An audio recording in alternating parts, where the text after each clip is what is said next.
Procedure was provided to the Westfield Leader, advertised on January 5th, 2017. Notification was sent to the Star Ledger, promptly posted on the municipal bulletin board, and promptly opened to the municipal clerk. Formed the public and time and place according to provisions of the Open Public Meeting Law, Chapter 231, 1975. Good evening, everyone, and welcome.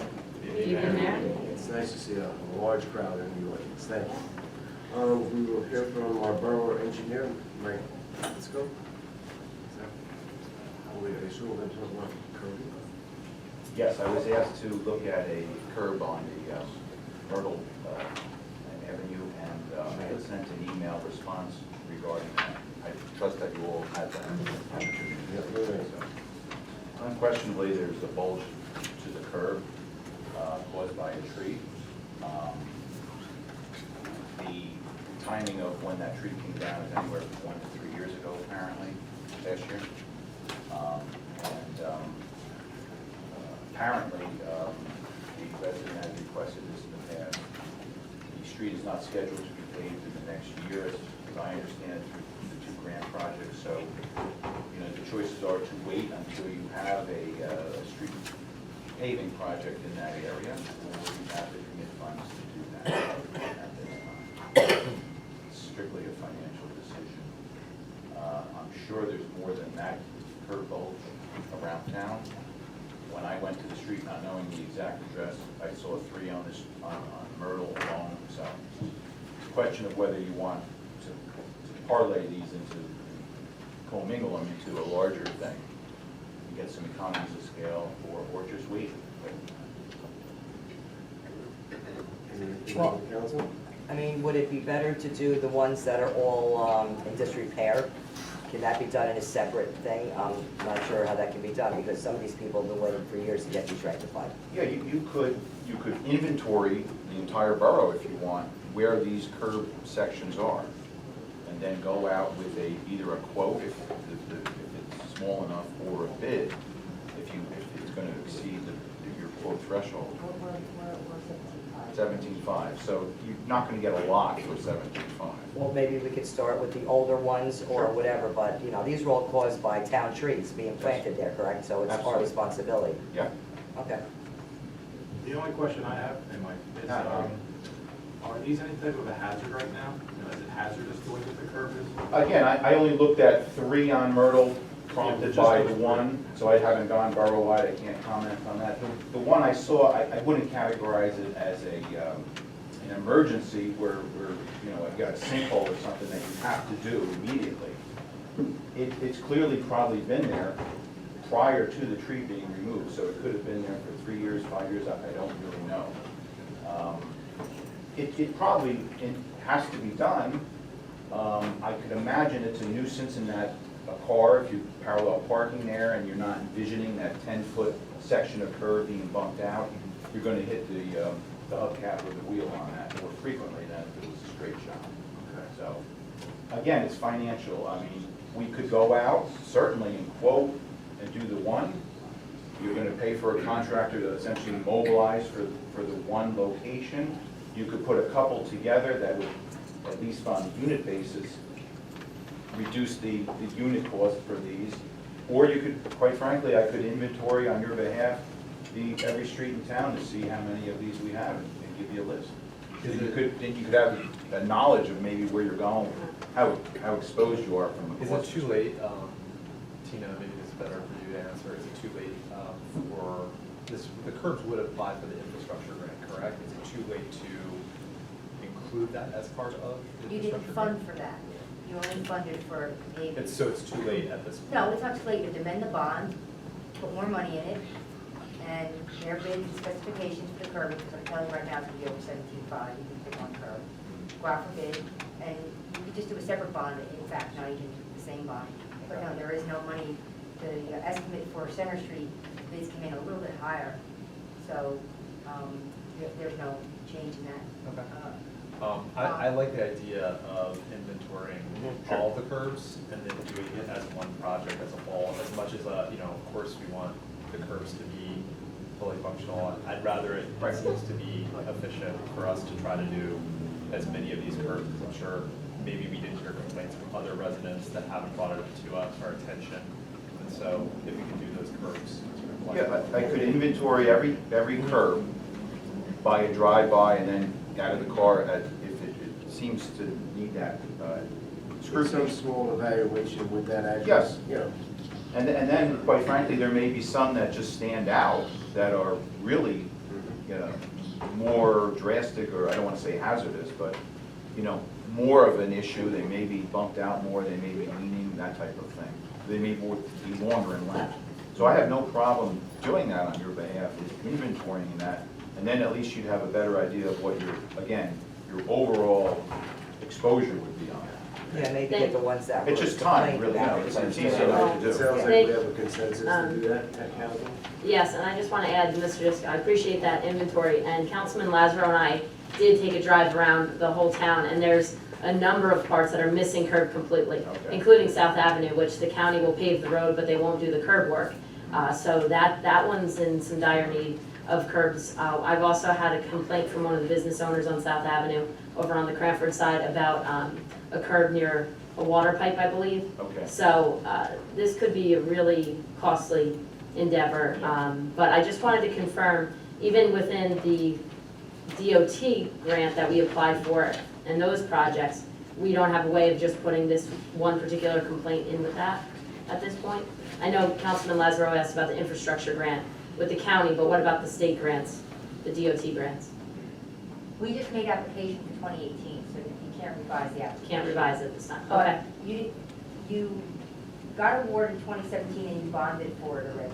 The bond language doesn't include this curbing, so you'd have to amend the bond to include this curbing.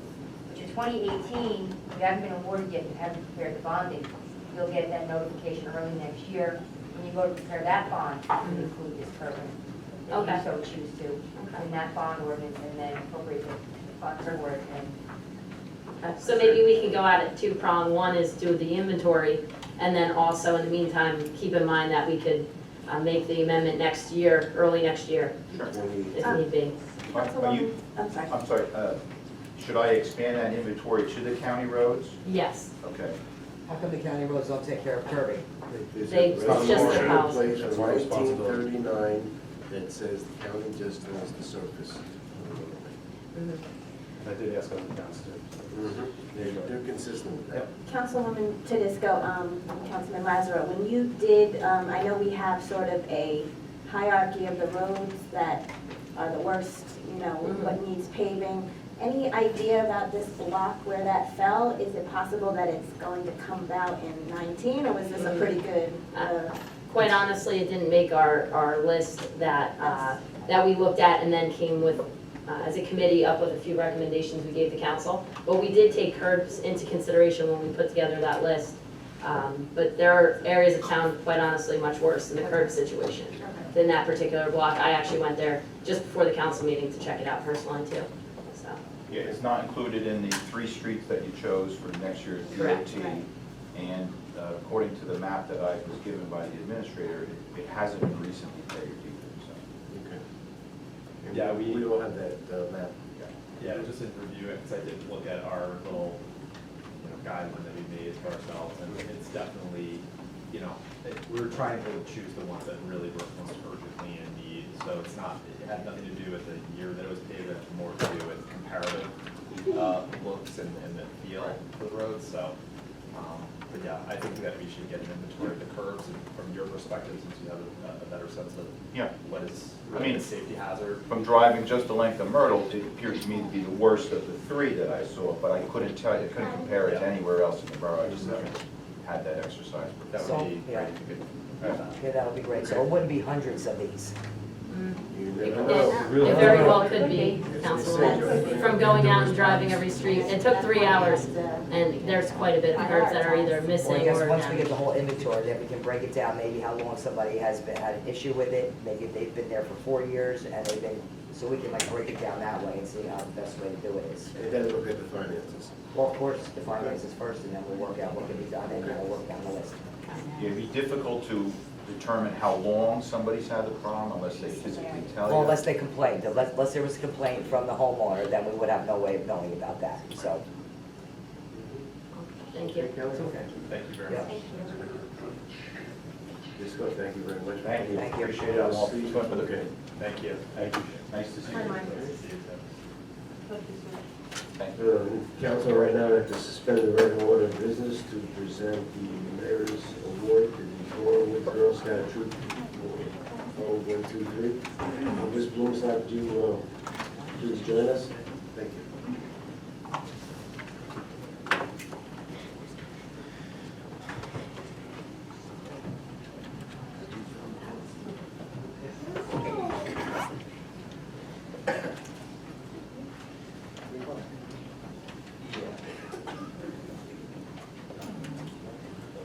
As mentioned on the dais, Mayor's Appreciation Award we give to the Girl Scouts.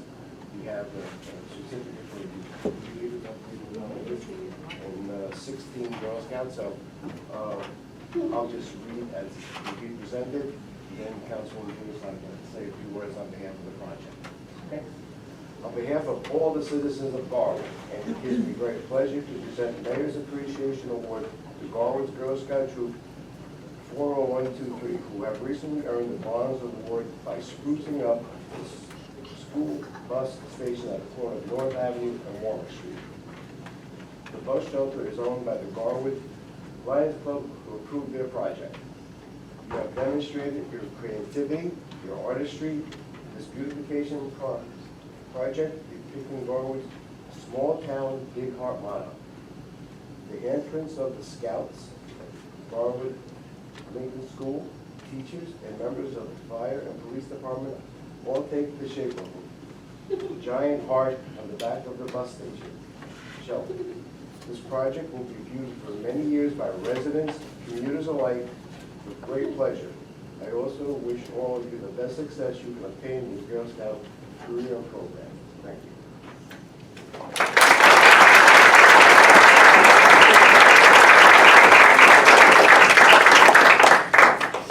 I just wanted to congratulate you girls and just tell you how proud I am of you. It was really nice. I even got a chance to help out on the bus shelter. I stopped by with my daughter, and she was so excited, and you guys were great letting her paint with you. And I just want to say how proud I am of you, not only as a councilwoman here, but as a mom, because it was really great to have my little girl see what great role models you are, and you showed her how you take care of the town and how much you care about Garwood, and that really comes through. And I can't tell you, there's not a day that goes by that somebody doesn't remark about the bus shelter to me and tell me that it just puts a smile on their face when they come down, when they come out of the bus or they come off the train and they see that. So girls, you did a fantastic job, and you should be really proud of yourselves.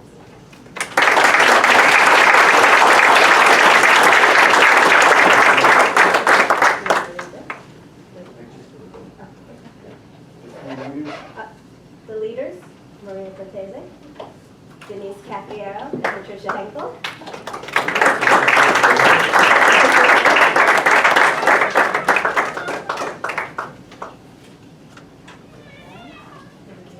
You want to take a picture? Or you want to wait for the girls and take a picture of them? Okay. Oh, we'll have each girl come forward.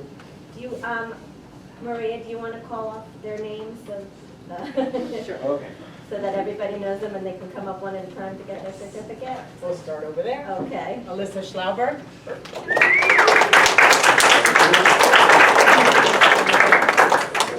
Isabel Corteza. Madden Ferrari. Inga Wood. Abigail Henkel. Sophia Schmiel. Nina Sikowski. Cassandra Ruben. Danielle Archer. Zoe Brown. Haley Yurchek. Alexander Ferreira. Lauren Rafferty. Annie Ryan.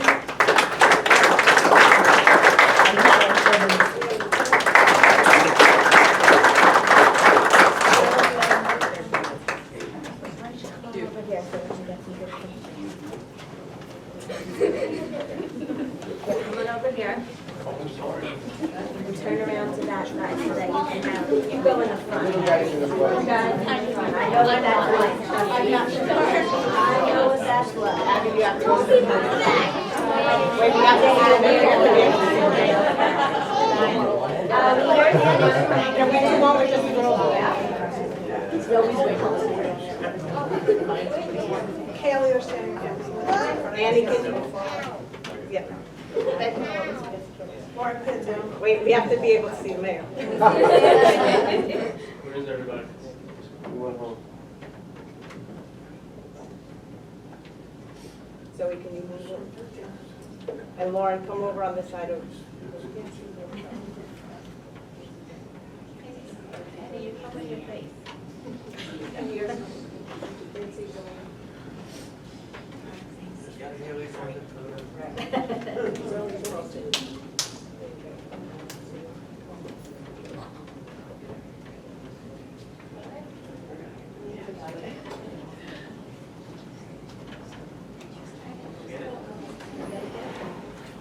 Leaders, do you want one of them? Yes. You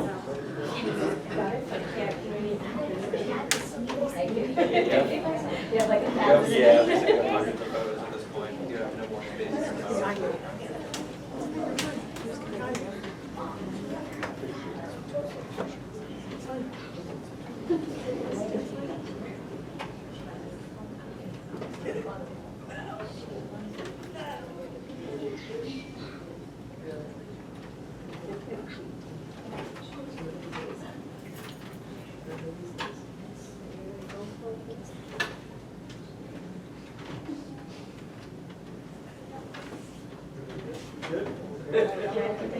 Thank you very much.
Just like that. Exactly.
Okay, we'll continue on. Mr. Bernard, do you have any report to this hearing? Sure, let me tell you, Mayor, about what we're going to do later on, or at least what, I guess you're going to do whatever you're going to do, but I'll tell you about what we're going to address.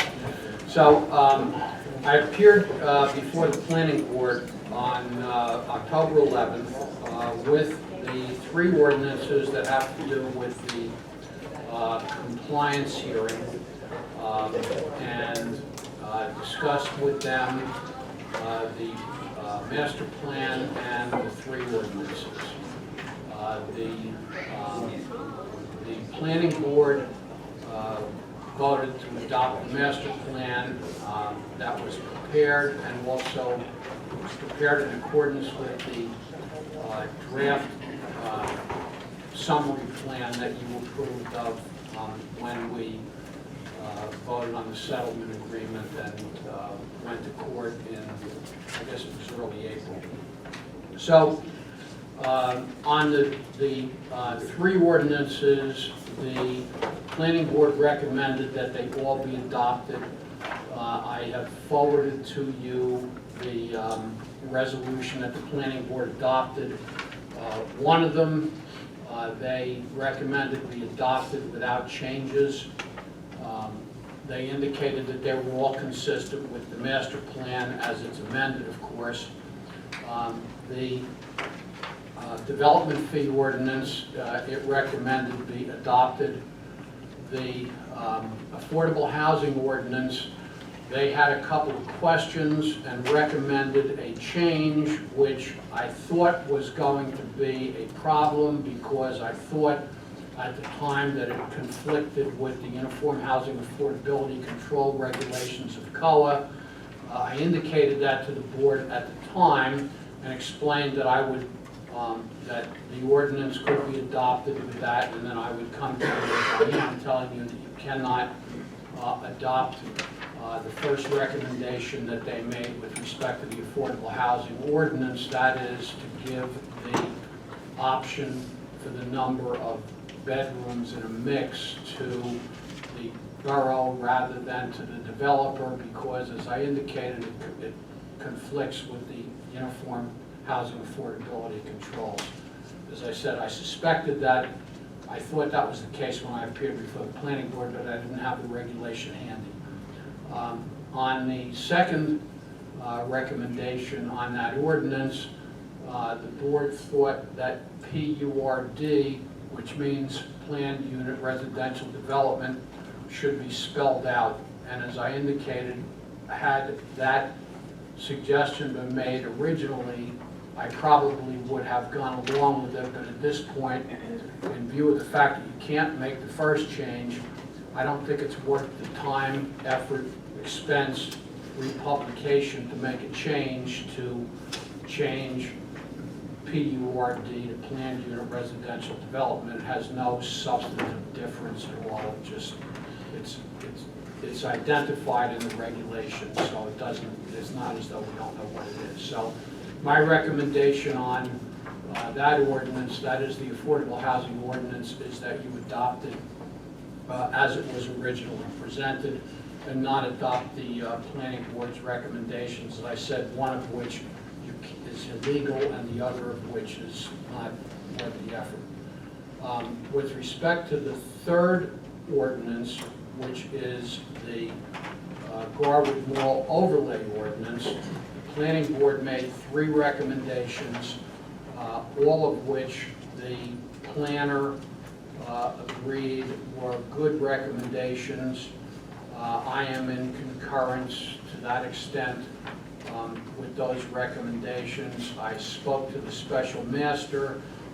She would be in concurrence with those recommendations and would recommend to the court that it permit us to amend the proposed ordinance to incorporate those changes. Those changes are they're identified in the ordinance that I have provided to you in what we call track changes form. They are in section 106-98.5D3. The purpose of the change is to allow the development of the site with either the permitted uses existing on the site or the permitted uses permitted under the under the overlay ordinance. That is, the overlay permits residences, the old ordinance permits commercial, so that the ordinance as amended would allow a mixed-use development, which everybody is in agreement would be a good change. The second change is in section 106-98.5 G H. Under the bulk regulations, it changes the maximum building height from 40 feet to 50 feet. The reason is to allow, because today retail generally wants to have much higher ceiling heights than what the ceiling heights are in the past. In other words, if you do a building with a 10-foot ceiling height, you're not going to get any retail tenants for that. So the purpose was to allow, not to increase the number of stories, that would remain the same as was introduced, but to increase the permitted height, primarily to allow a higher first floor. And then the third change is very minor, and that was to amend 106-98.5K to make clear that an indoor trash and recycling area is required to be in the principal building as opposed to in an accessory building, all of which recommendations, as I indicated, were endorsed by the planning board, or recommended by the planning board, and endorsed by the planner and by the special master. So these ordinances are going to come up for public hearing, obviously, later. And so with respect to 17-21 and 17-22, the recommendation is that you adopt those ordinances. And with respect to 17-23, the recommendation is that there be a motion to amend that ordinance in accordance with the proposal which I have given you, and that then would be voted on, and then the public hearing and second reading and presumably final passage of that ordinance would then take place at presumably the next meeting, which I think is November 14th. November 14th. The only issue being, I don't know whether it makes any difference, I may not be here on November 14th because that's the league conference, and I'm probably going to be there that night, but that's fine. Okay.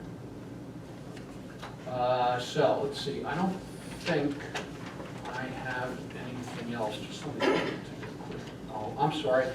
Yeah, we did the, also on for introduction is the development fee ordinance that we did, which was as per your request. And I know when we get to Councilwoman Kukrow's report on the, I guess it was a licenses committee, I guess we're going to talk about the, Road. yeah, the road. I think it's still about it, workshop. You want to talk about it now? Yeah. Okay.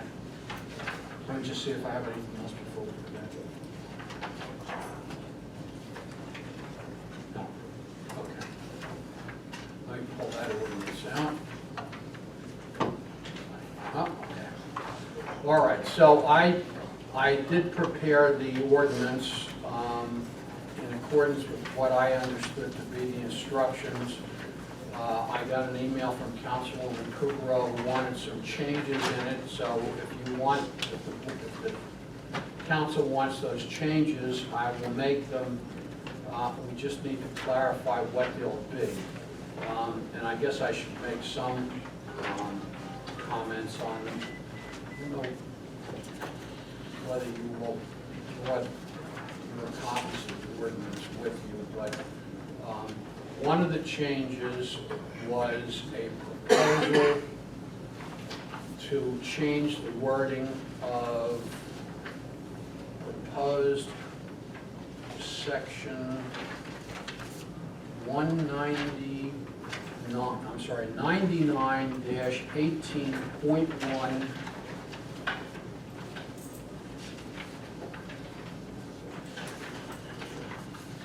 G.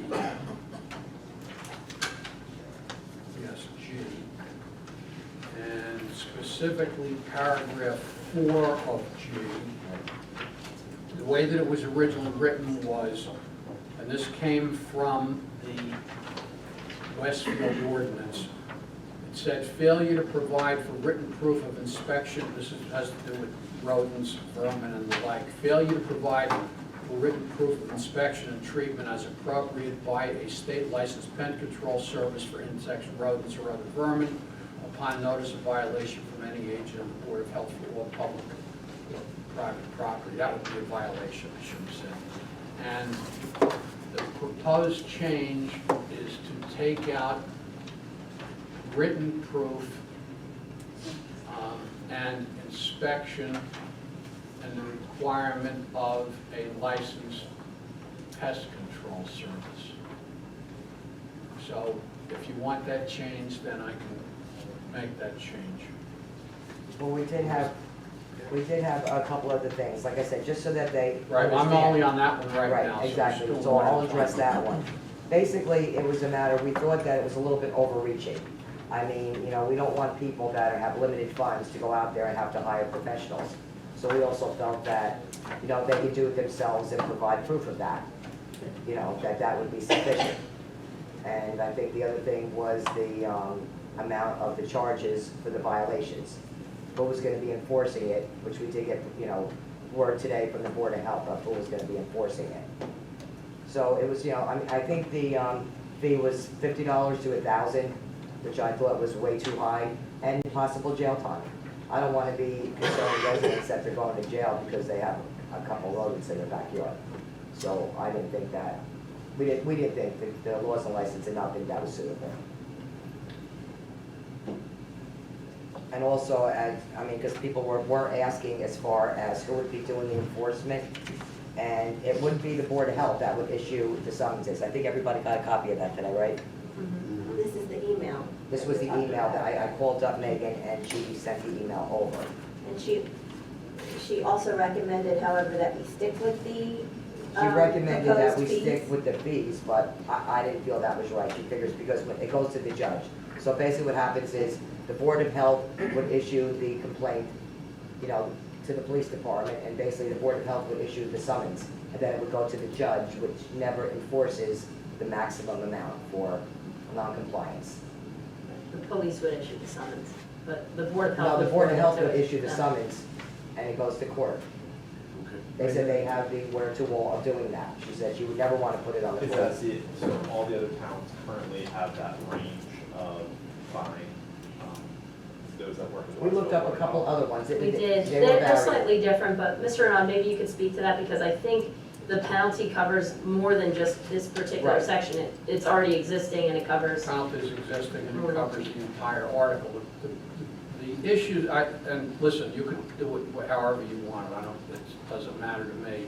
I think you're making the ordinance unenforceable by making the changes that are proposed, because if you do that, who's going to decide what proof is that somebody has exterminated? If you don't do it professionally, is somebody going to bring a dead rat in and say, well, I killed a rat, so I've exterminated? I think there's a standard that you get a certificate from a licensed pest control service. If you don't have any particular standard of proof, then I think you're making the ordinance unenforceable.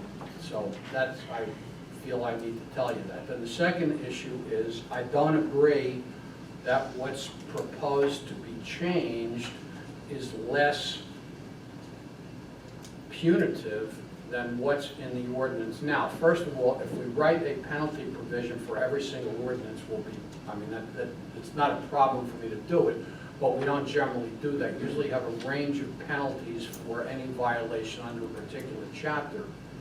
And I would also point out that the ordinance that you're proposing that I copy from makes the fine up to $500, but it also says that the fine may be imposed for every day that a violation remains. So if you got an order for somebody to remediate, and they don't do it for 10 days, then it's a $5,000, up to $5,000. I mean, do I really think the judge is going to impose any of these fines up to these ridiculous numbers? No. Is the judge really going to send anybody to jail? No. So, but I'll make the fine whatever you want, but the fine as proposed is more than what is in the ordinance the way that it reads. And I don't really think it matters, because nobody's, as a practical matter, is going to jail.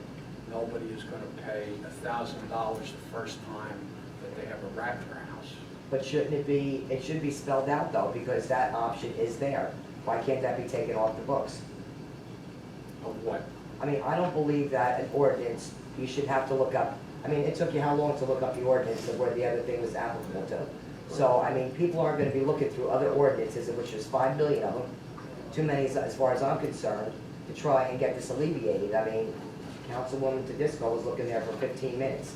I think that the penalties should be applicable to this ordinance.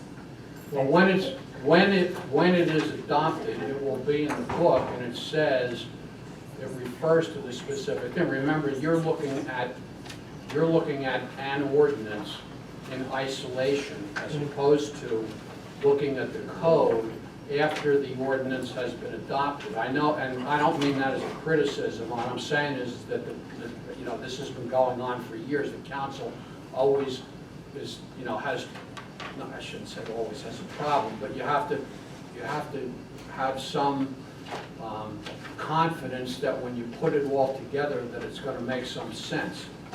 But as I prefaced this all by saying, you tell me what to write and I'll write. Well, if you can figure out how, because like I said, it's pretty expensive to remediate for any kind of pests. I mean, some people just don't have the money. So how else can it be done? I think the bottom line point from our committee standpoint Right. was, and Mr. Arnaud, to your point about the penalty, I think it's a fair point. If it covers the entire section, it covers the entire section. Ultimately, it's not up to this council what that penalty is, it's up to a judge.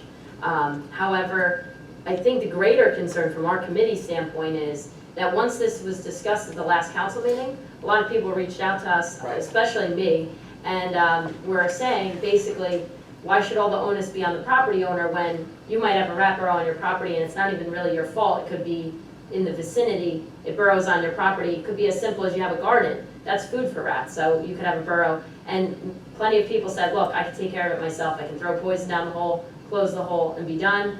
They could prove that they bought poison. They could show a receipt. They could take pictures where the hole was and where it's no longer because it's been covered up. I know personally somebody had reached out and they had to spend at least $200 on an exterminator because they had already retained the exterminator services for other work. So it's at least $200 to bring in an exterminator. So we didn't want to make the burden on the homeowner Right. unnecessarily. You Yeah, know, because- of course we want them to take care of it. I think people want to take care of it. Who wants rats on their property? Right. So. And that was our main concern really, that, we don't want things to be so overwhelming that the people aren't gonna take care of it, other people aren't gonna complain about it, and it's, just a little bit too much government. I mean, we're just trying to give a little bit of flexibility to the people that we're representing, I just want to comment that I did speak to Ms. Megan about this matter, and I don't think she starts off with, you have to get a licensed exterminator when she has a rat complaint. They give the people many opportunities before she issues that order to rectify it themselves. She has a particular situation right now that she cannot get the homeowner to cooperate. So without this, she's not able to enforce or have the problem resolved. Right. She told me on the telephone that she needs this, or there's nothing she can do about the problem. right? She needs, The ordinance, She needs She needs you to make it- and it's the enforcement. but the enforcement in turn, isn't it already enforced by, No. they have to go get the company No. exterminator? No, it's if there's No, a that's what complaint. you're comparing Well- to now. we don't have this ordinance in front of us right now. So this is making it difficult. We have this, Oh, You wanna do. look at mine? What you have from last time, Article 2 nuisances, specific nuisances, would be the ordinance. And the bone of contention is the last section of that draft that you have, So you have it? 7D. I Failure to can pass it provide around for- if anybody wants to look at it. Yeah, it's just So a this- page. Article 2 is what essentially the ordinance will be.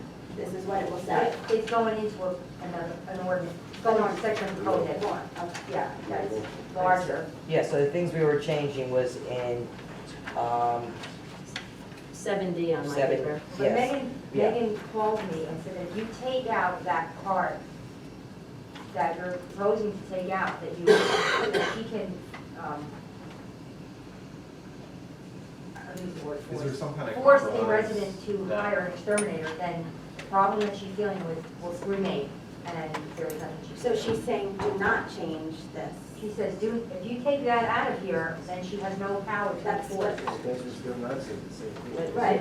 They're And then both- she can't, what I think, and Councilwoman, I think you're trying to say is that you don't want somebody to roll out and just have to hire an exterminator. I don't think she comes out of the gate that way. Right. Well, And I think that she will go to this when she has to. This is not how she starts out with a rat problem. Well, No, I she did hear gives from that- one resident that that was, as soon as the borough was found on the property, that homeowner was asked to get an exterminator in and prove it. It's That was even before we've even had this discussion. Perhaps because there was, some level of neglect from the homeowner. If you have rats on your property. I don't think they knew about it. Yeah, I mean, I don't know which I mean- homeowner we're talking about, and we're Right, not gonna because get it into doesn't personal matter. So business. is it possible to include in the ordinance some sort of escalation Right, that's spelled the out? warning. It says it's a warning, so we still have that enforcement, Yeah. but it's specifically spelled out that the actual owner is going to get a couple of warnings and Right. opportunities to Before do that, you- so that way before we're you still take given the in that- opportunity to enforce it. That a resident said that that's what the right went to. I would ask Megan if it right went to that. Mhm. Just taking just one side of the story, perhaps there was something we need to deal with. Right. And I'm going to use us as an example, Tony and I, we had this problem in our house, we have a garden, just like you said, and Tony was able to deal with it immediately, took care of it, and it's over, but if we neglected it, it would escalate.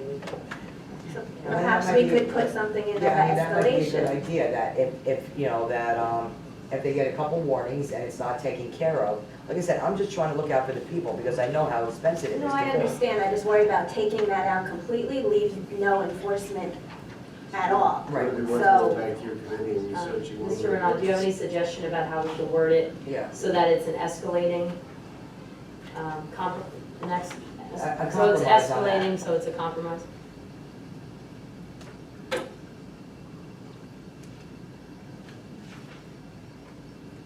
Well, the only thing I could think of would be to give some, to have a specific period of time for notice, but the place that I'm having a problem with is, at some point, and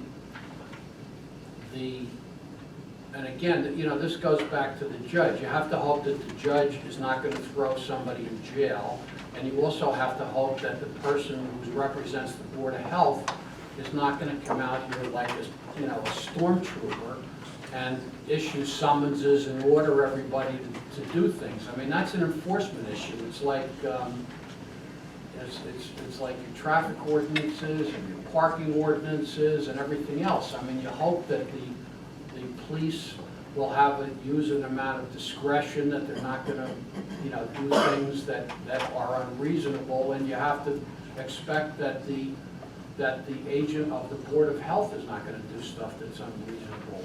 Well, I'm not gonna count on anything that's not in writing. I'm not counting on the judge, I'm not gonna count on any of that, because sometimes those things don't work out. And I don't wanna put undue pressure on the residents for something that we're gonna count on the judge not being over indulgent with putting out a fine.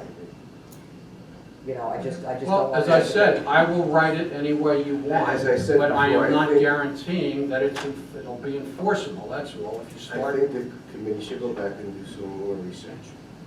You see exactly what you want, Mr. Bernard. All right, well- You can go with All right, I have your. no problem, I'll call up Megan again, and I will ask her for her recommendation, but like I said, I just don't want it to be too much for the people. No, I understand what you're saying. Like we have right now, so we get whatever we get from Megan, I will, we get it right across.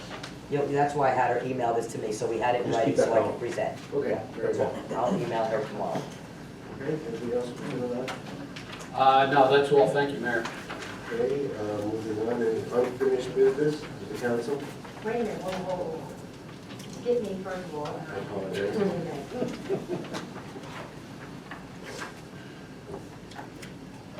Okay, my turn, right? Yes? I sent you guys a memo on Friday about bulk for next year, and. Oh, right here. Okay, so, did anybody have any questions, or are you okay with those dates, and you want to talk What about the was the dates price? again? Sorry? The dates again? June 11th, October. June 11th, 22nd. October 22nd. Let's talk about the fee first, because that's the Right. first part of it. So I gave you the formula. It's gonna cost $100.18 per permit for you. Right now, you're at $90. You sell permits for $90, so. As I've said before, because not everyone puts out 750 tons and the administrative cost is not to the exact penny, I'd like to round down. We've been doing that in the past, and bulk has not cost us by rounding down just a bit. Well, I'd like to So- keep it the same. Ideally, I'd like to keep it the same as long as we wouldn't be in jeopardy. You might be. Huh? What would, First of all, they released the rate, Mm-hmm. the tipping fee rate in June, so I'm giving you a rate that they released in June. So next June, they might change it, which happened last year, which you didn't raise it last year. But it did go up a little from the conversation I had with you this time last year, by the time you actually ran the program, because Utilities Authority changes it in June. They must be on a fiscal calendar. And what we're referring to is the Union County Utilities Authority. They Right. set the tipping rate, which is how much it costs to transport trash all around the county. And that's what's going into this whole calculation of what it costs for you to do a permit of doing bulk in garbage. Right, and then your load and transport, you're on a 3-year contract, you're on the 3rd year of that contract, that's 2018, that was an escalating situation, so you're at $53.95 per household. So, And who's picking this up? Waste management Waste management has it still, contract, yes. yeah. I mean, you could be, the thing is that, you're not, there's no place, if that happened in our budget to absorb that. Right. You fund what you're supposed to get in.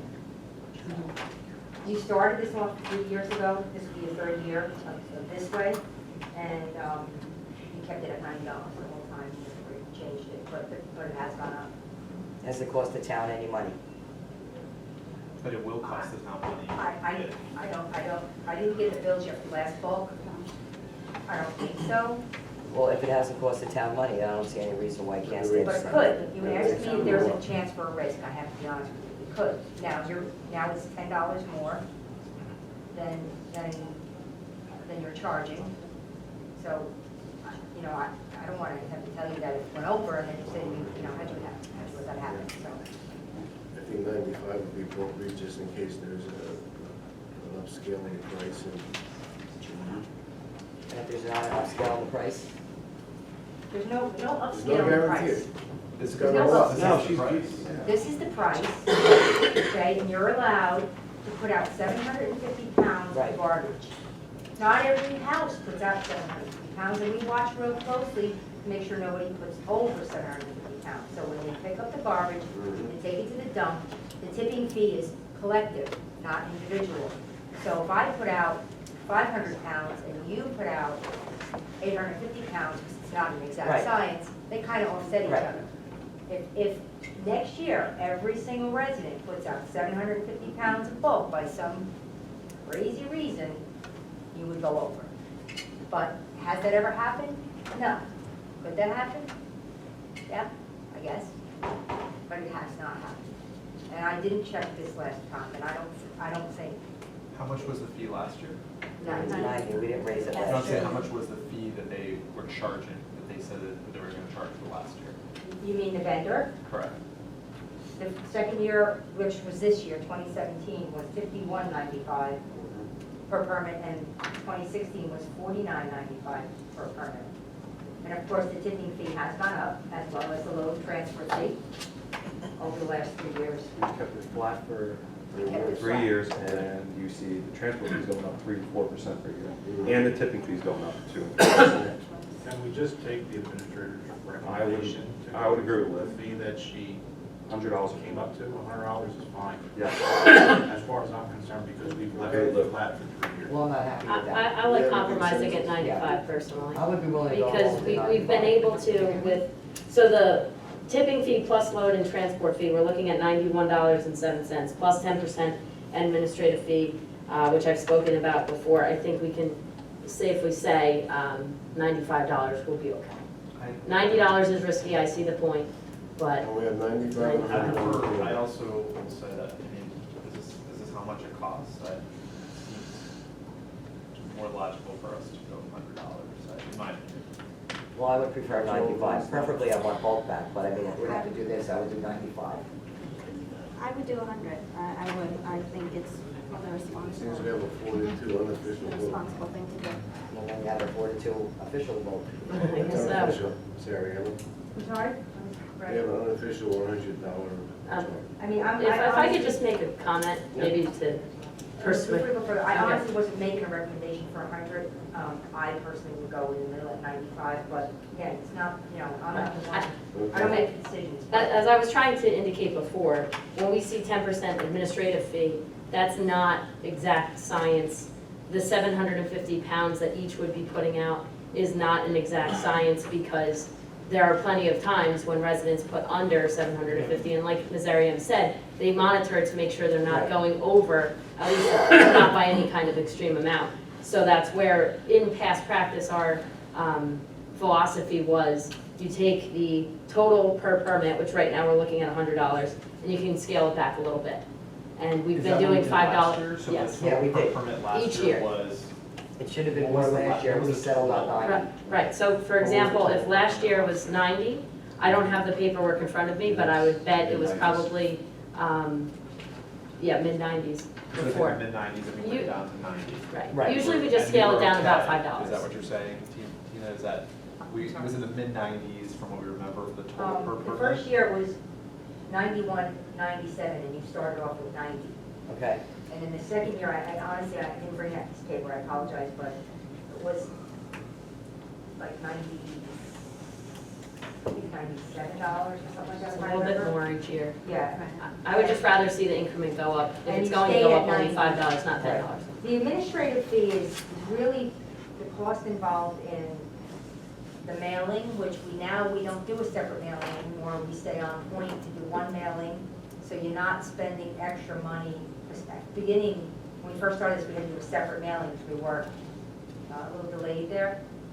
So you're not spending extra money on that. What you're really spending money on is, of course, the time that it takes the office to prepare the permits and all that stuff, and the mailing, which you're doing about 50 permits per event.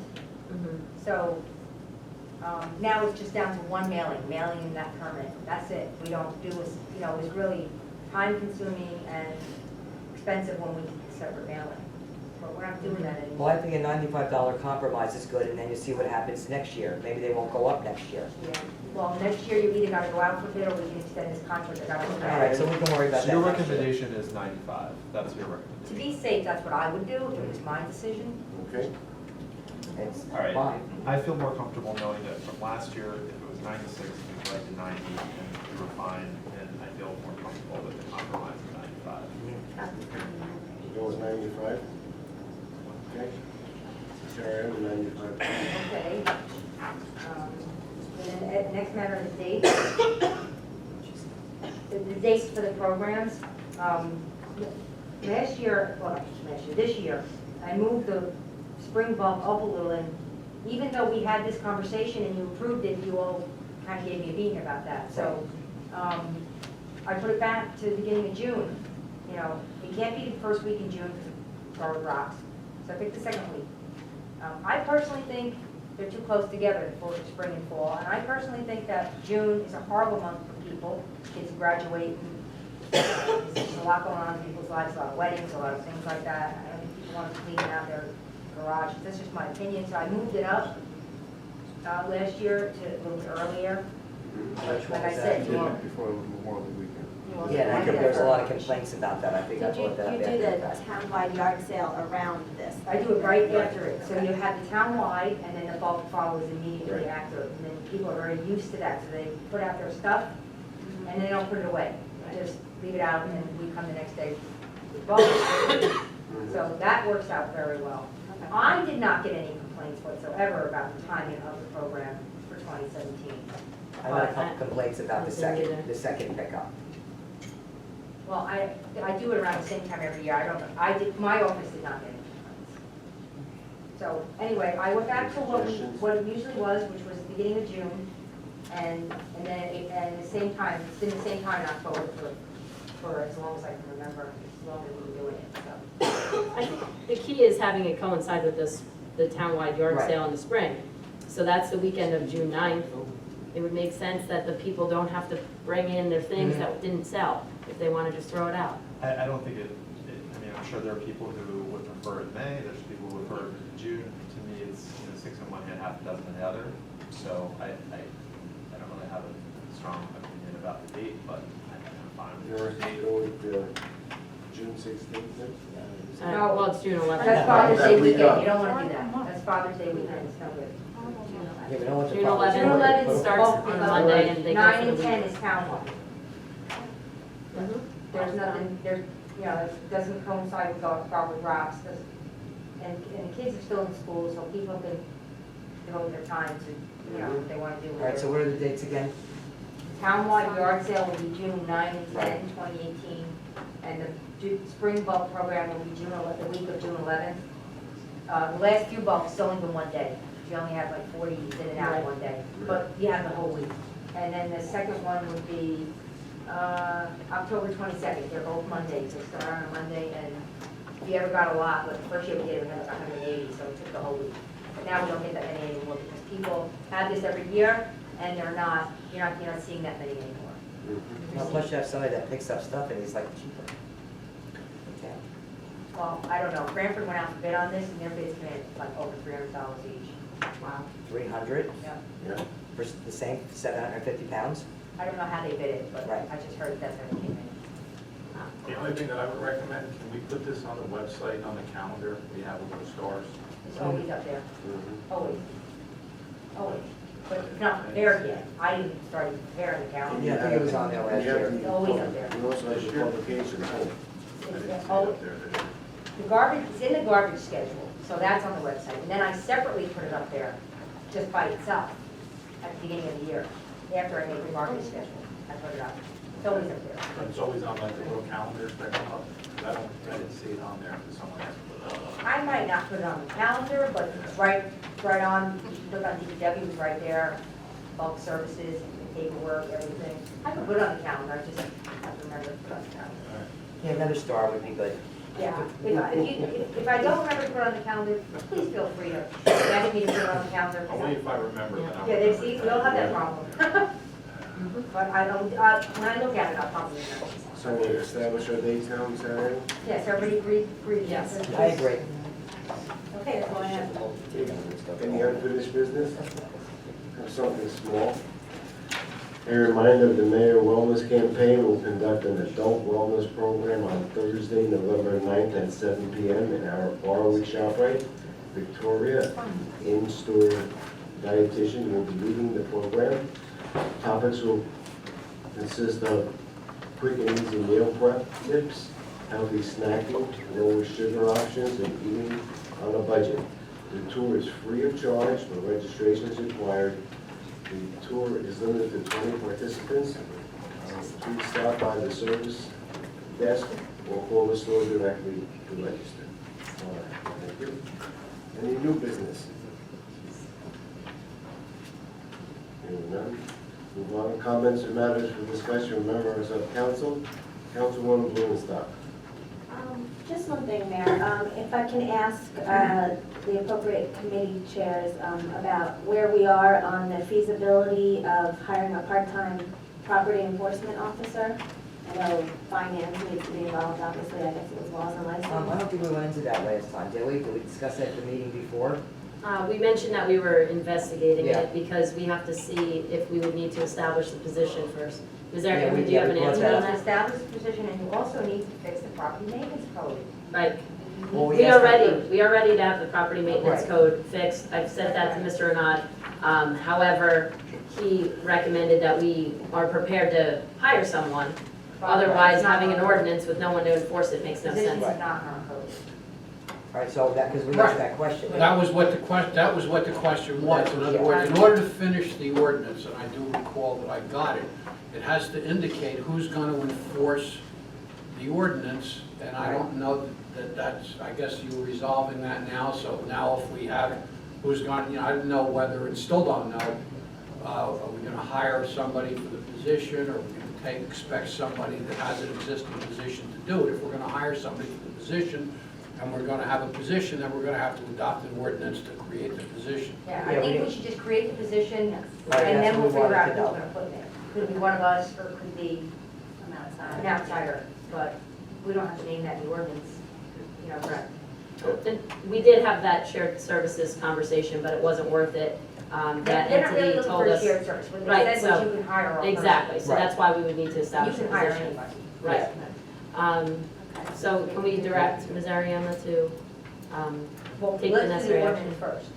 Right, The ordinance for the To position? establish the position. He's gonna do the ordinance. right. Mr. Right. Dodd does the Now you ordinance. know. Okay. Once the ordinance is passed, then I'll work with the chief on filling the position. Okay, Because it's not just gonna be me, he's involved. sure. So then we'll, we'll see what we put in there, so we need to know, more information to hire someone. But the hiring part, that's the easy part. Right. That takes a couple days to get that done, get the name on the agenda, and I think there's a lot of people that were interested in that position, so. Good. So let's get the ordinance up for a vote so we can see if we're going to make this happen or not. We'll move forward. on our list. You want to start? That's all, Mayor. Thank you. Councilman Kukrow? Nothing, Mayor. Thank you. Councilman Lazaro? Thank you, Mayor. I just have a question, Mr. Ron. So if we move forward with the contract for the rec center, is it something we could pursue in sending a letter to the architect and/or contractor of the rec center to inform them of this, if we decide to pass that resolution? Yes. So is that something that you could send that letter to those companies, letting them know that this is what we have to do, and This is the we cost? we would really appreciate Yeah. it. I don't want to discuss Yes, but, strategy. Yeah, I will send them, I will I'll just send send them them a a letter. letter. My I'll intention let was you to know. do that, but yes. Okay, thank you. I will do that. appreciate that. That's all. Okay, thank you. Councilman Petrozelli? Nothing, Mayor. Thank you. Councilman Sardo? Thank you, Mayor. The only one thing I want to bring up tonight, I urge the mayor and council to take a look at ordinance 17-25, the adoption of the, this is an introduction, for the adoption of the South Avenue 2 redevelopment plan. I feel it's best served that this goes to the planning board instead of us introducing this tonight. In this adoption of this plan, dwelling units will include, or may include, a mix of 2-bedroom, 3-bedroom units. No more than 50% of the units should be 3-bedroom units. I feel that this is, we should not be the appropriate authority to do this at this point. We could be the final authority, but at this juncture, I believe that this belongs to the planning board and for their recommendations into the plan. I believe that we should not be doing this at this point in time, and I feel that we should be, vote no, do not introduce this, and I let the planning board come back to us and with their recommendations, then we can introduce it. Thank you. Anything else, sir? That's it. Council President Tedesco? Mayor, to follow up with that about the Russo 2 plan, we do have our planner and our redevelopment attorney here tonight. Perhaps they would like to speak to this either now or at a later time. Also, we have our compliance hearing with the court on October 30th, so maybe Mr. Runad, if you could give us some input on if we do not pass that ordinance for introduction tonight, 17-25, does that put us in jeopardy? Because we did have certain requirements that were stated to us earlier this year about what we needed to get done, and if we don't do them, will we be in jeopardy? That's my question. Well, we have a compliance hearing coming up on the 30th, and part of the compliance is complying with the provisions of what the court prescribed for us in the initial hearing, that is the fairness hearing. The order does require that the tasks set forth in the settlement agreement, one of which was all the things that you mentioned, be completed actually within 120 days of the order, but we're past that deadline, but we're coming up for a hearing on the 30th. I would rather not discuss in a public meeting what could possibly happen if we're not in compliance. I can tell you that there are a number of unpleasant possibilities. I don't want, as I said, I don't want to prejudice the borough's position because I don't know what it is that's going to transpire here this evening. But we have an agreement which was adopted, and we have a compliance hearing upcoming on the 30th. Other than that, I don't think I would be prudent for me to comment at this point. Well, excuse me, is it prudent for me? Because I'm gonna have to agree with Councilman Sarno. I mean, you know, obviously people know how I feel about this whole thing, but I don't believe that we should be rushing through something that's so uncertain, no matter what the court states. I'm sure you can get an extension of 2 weeks. You know, basically this was all thrown on us today. I'm reading all this stuff today, so I don't foresee a problem with Councilman Sarno's recommendation. Well, at some point, I don't know, Mr. Renaud, maybe you can tell us when would be the appropriate time to have our two professionals speak to the Russo 2 plan, but, Well, whenever you're going to discuss the plan, it's up for a public hearing later, but I mean, if you want to discuss it now, then it's fine to discuss it now. because it's I'm only up sorry, for that's introduction. wrong, it's not a public hearing, so I guess now would be the time. Okay. And I just want to point out too, you know, this council was all on board, pretty much taking the reins on redevelopment and negotiating those types of plans and agreements last fall. Now, you wanted the control in the council's hands, right? Not the It's planning still board. in the, no, So, no. It's still in control of the council's hands. of course, but, That hasn't changed, it's always gonna fall to us. I'm saying that for this particular plan, this should go to the planning board first. We're not changing the units, it's still gonna be 52 units. That's not changing. What I'm trying to recommend here is that let the planning board go forth with this. I mean, some of these buildings don't even have elevators and things like that. That's stuff that the planning board could add value before it comes to us right now. And that's why I'm saying, let it go there. That's all I'm trying to get at. We're gonna be compliant. I want to be compliant with the board, I don't want to get sued, but you know what? We also have to make sure we're doing the appropriate thing. They're the land use experts, not us. Any other questions? It's going to the planning board after this. Yes. For comments. For comments. I don't want that. I want them to do this first. I don't want just comments and then things like that. Not for something like this, that this is, 50% of this could be 3 bedrooms. You can have buildings with no elevators and stuff. Once you introduce it, forget it. Try to get that thing to come back, it will not happen. I really recommend it, to really think this over. Can I ask a question? So wasn't there recently a meeting between 3 council members and 3 planning board members? And wasn't that part of that process was to sort of come together and look at this? Is that, Right. could someone speak to the that? mayor did set up that committee that you're mentioning, the joint committee, and we have had a few meetings for the last couple months since that committee was established, and you're right, that was the mission of the committee. And also, the council has been at the forefront of negotiations in preparation for our settlement proposal that we sent to the courts in April, I believe it was.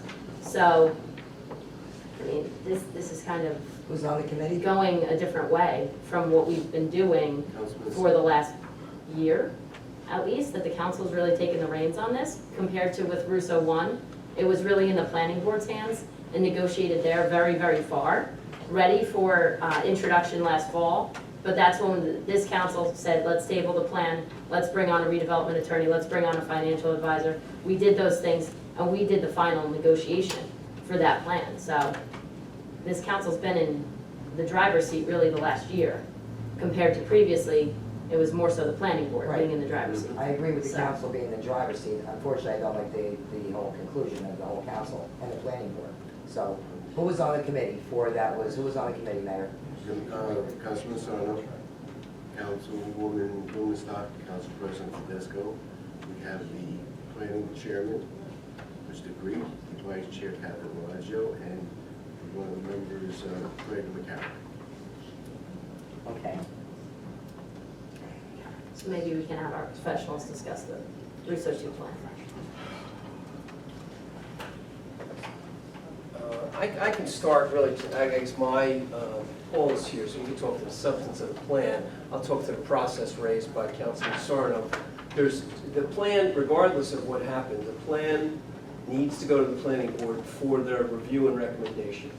There's two ways to do that. You can introduce an ordinance and refer it over, or you can adopt a resolution and refer it over. It doesn't get there without a referral from this body. So, my understanding, and I will just state my understanding and let Mr. Renaud comment if appropriate, my understanding is that the court was looking for an ordinance, an introduced ordinance, with the idea that there would be action sometime before, I believe, November 30th, and the only way to do that would be to introduce the ordinance tonight, have it go to the planning board, have the planning board take whatever action and refer it back for action, I guess at your November 14 meeting. So that's the process. That's what has to happen under the local redevelopment housing law. You know, if you, for whatever reason, choose not to introduce the ordinance, I guess we can call it audible and make the ordinance a resolution and just have it referred over, but I don't know where that leaves you in terms of your COA. I think that would be the better option. Well, and that's for you to decide, Councilman. Thank you. That's my point is, I'm not sure if that is in the borough's interest, but that's not my role in representing you here. That's Mr. Renaud. So that's the process. If there's any questions about the substance, I'll defer it to Mr. Breigel. I thought it was my understanding that it didn't matter if it went a little bit past the 30th. I will allow Mr. Renaud to comment on that. No, I don't know where that, that impression might have come from, but here's what happened. The South 2 plan was supposed to, according to the original order and agreement, be done within 4 months of April 30th. In other words, it was supposed to have been done, passed, signed, everything 2 months ago. Because we were negotiating, and when I say we, I mean the borough, not myself, but Mr. Nordgrave and the rest of the people on the borough, were negotiating in good faith with the developer. The developer did not complain to the court. This is where I'm uncomfortable, because I don't want to put you in a position without knowing what you're going to decide to do to answer these questions specifically. You had an obligation to build within 4 months. The builder did not press because you were negotiating. Now, I don't know what the builder's position is going to be if this ordinance is not introduced. I say that because I simply do not know. I don't know what the court's position is going to be if we show up on October 30th and say, we not only don't have a redevelopment plan adopted, we not only don't have a redevelopment agreement entered into, but we haven't even introduced the ordinance. When I say that, I don't know, I mean, I don't know, because that wasn't what was anticipated when you entered into the agreement that we adopted way back in April. There are a number, and I said this, I don't want to give people suggestions, there's a number of unpleasant things that could happen. I don't know whether any of them are going to happen. I imagine that the developer would be unhappy. I don't know what complaints the developer is going to make to the court. I don't know what the court's reaction is going to be. I don't know whether the court's going to decide to revoke immunity and tell you that builder's remedy lawsuits are permitted. I don't know whether any of that's going to happen. I'm not trying to threaten, I'm telling you I don't know. I mean, we might go and possibly it's not disastrous, or it may be. I don't know. That wasn't what was anticipated when we entered into an agreement back in March and when I went to court in April, and it wasn't what we represented to the court was going to happen. So, if you want to discuss in detail what the legal ramifications are, I would suggest that we close session this meeting, and I'll have a little more candor for you in terms of what could happen. But Well, like this, we know what the ramifications are for, we've been threatened with it for the last couple of years already. I mean. I think the bottom line here is it's the 11th hour, stakes are high. I do think we should just mention with the plan here that at the Russo Town Hall meeting that took place at the school, obviously some folks had come forward and had expressed concern about the amount of municipal parking spots, because we were looking at, based on the Russo 1 plan, 18 parking spots inclusive of the 8 or 9, depending on how you look at it, directly next door to the firehouse, which we currently own. And so that was something that we were able to get more spots from the developer, from Russo. He agreed to that. This plan that's before us tonight for introduction was agreeable to him, and that's where it says in A, land uses 1B, it talks about public parking, and it mentions that there will be additional spots there. Basically shared parking, because at first, quite honestly, why give us more parking spots? As he said at the Russo Town Hall meeting, it's not his responsibility to do that. However, it's negotiation. And so we were able to come with a compromise. Essentially, one of the times we need more parking here for municipal purposes is work week during the day. So, 8:30 to 5, or something like that. And he needs more visitor parking for the people that will potentially buy over at Russo 2, visitor parking for nights and weekends. So that was the compromise there. So we're looking at closer of a total of 26 to 28 parking spots. Basically, he gave us an additional row at that part. And there's also senior meetings twice a month. Yes, that's correct. You're not going to be able to accommodate. Well, not necessarily. I mean, this does help quite a bit. There will be a parking garage and surface level parking across the street as well. It certainly helps. It's better than going in and saying, oh, well, we're just going to accept 18. We pushed for more and we got more. We also did get a greater setback from West Street to 20 feet. So I just wanted to point out those two things, since that committee that the mayor formed had been providing feedback on the plan, the draft. And I was personally at negotiations with the developer, with our professionals. Councilwoman Blumenstock was able to jump on the conference call. Councilman Sarno was obviously at work. I happened to be available at that particular time of the meeting, so I was able to go. We were able to get a couple concessions out, so.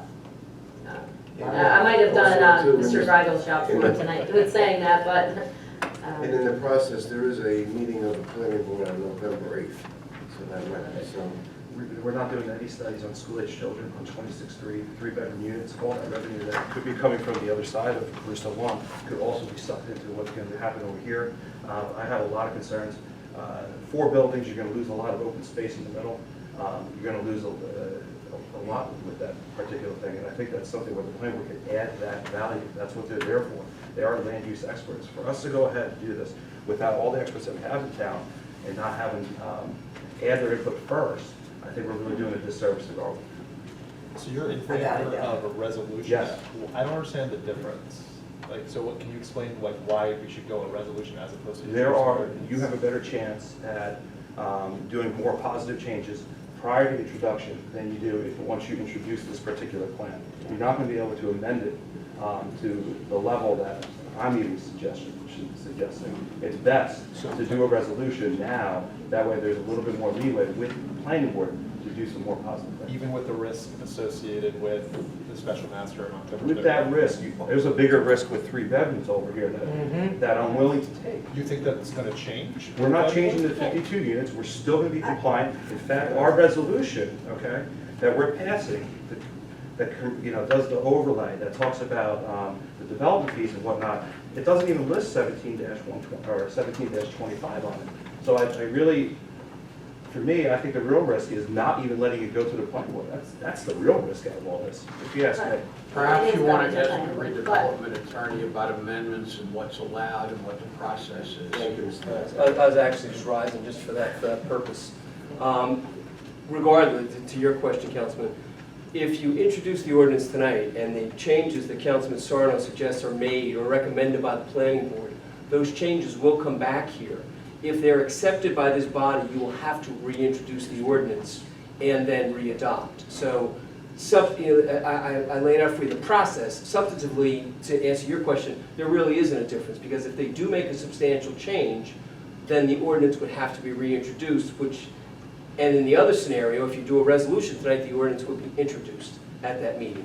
So, and if there aren't substantive changes, then the ordinance can go forward. So the only advantage here is that the ordinance may go forward if there are no substantive changes. Councilman Sarno anticipates that the planning board would make substantial changes, and if he's correct, then again, you would reintroduce. If they don't, then you would introduce, and then there would be a vote, and it would be up or down. So, you know, there's a different process, but substantively, I'm not sure that it's maybe a distinction without a difference. Thank you for the clarification. I have a question, Bob. How does that play into the October 30th? Well, I think that based on what Mr. Northgrave said, that if there's no difference in the end result in the process, that the council should introduce the ordinance, because that's what's contemplated. If you decide for some reason to amend it and the builder is unhappy with it, we'll find that out later on. Then you could still take us to court. Later Yes. For something else. Absolutely. Just so Absolutely. the rest of the council knows and the public, this originally was set at about, I believe it was 90 to 100 apartments. We got to this point by negotiating to 52 for sale, because this is what we heard from the public, that they wanted more for sale units rather than rentals. So this was something that came along with, the number of 3 bedrooms came along with that number of 52 townhouses. Now, I will say, being in on that negotiation meeting, we pushed, obviously, the lower number of 3 bedrooms there is, the better we would like it. When we pushed, it really did not go well. It did not go well, and I have to say, they did say that they would find us not in good faith, which we can all assume we know what that means, and yes, they're going to say that, and I know you'll say what, you know, that it doesn't matter. But I think, having heard from Mr. Northgrave and Mr. Renaud, it doesn't make any sense not to pass the intro at this point, and then see what the planning board does with the recommendations. We were not guaranteed for sale units either. We were not guaranteed, however, the discussions that were going on in this negotiations were about for sale units. Well, They we'll see seem if the market's intent still on back doing then. that. Right, I mean, by the time we're talking construction, it could be 5 years from now, I could be- but, Yeah. and couldn't we all, I guess, but, you know, essentially, this is introduction, this is not adoption of the ordinance. Again, 11th hour, high stakes, Mr. Renaud talked about October 30th. This has been a long process. The council decided to take the reins last fall. And whenever it was negotiated, So- those were the plans that the developer had on negotiating anyway. If you think that was something new that he brought to the table, it was not. No, I'm sorry. that's not true, it was new. I'm sorry. I'm Previously, sorry. it would have been about 100 more I rental don't believe units. so. Well, that's what's in writing, Let so. me say this, I mean, you were talking about the reduction in units, you really have to thank, you know, our planning board engineering firm is the one that was really instrumental in getting that lowered down.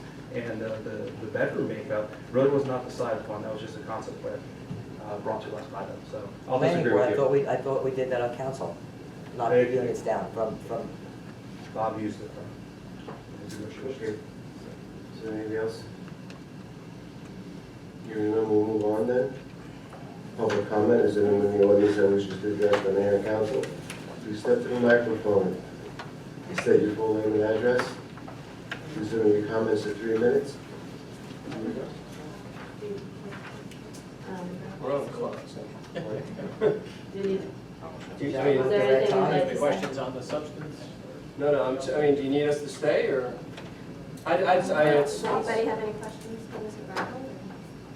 Maybe it might be helpful for them to say, in case there's clarification. Yeah, because we're going to go right into the next meeting anyway. Right. Okay. All right, thank you.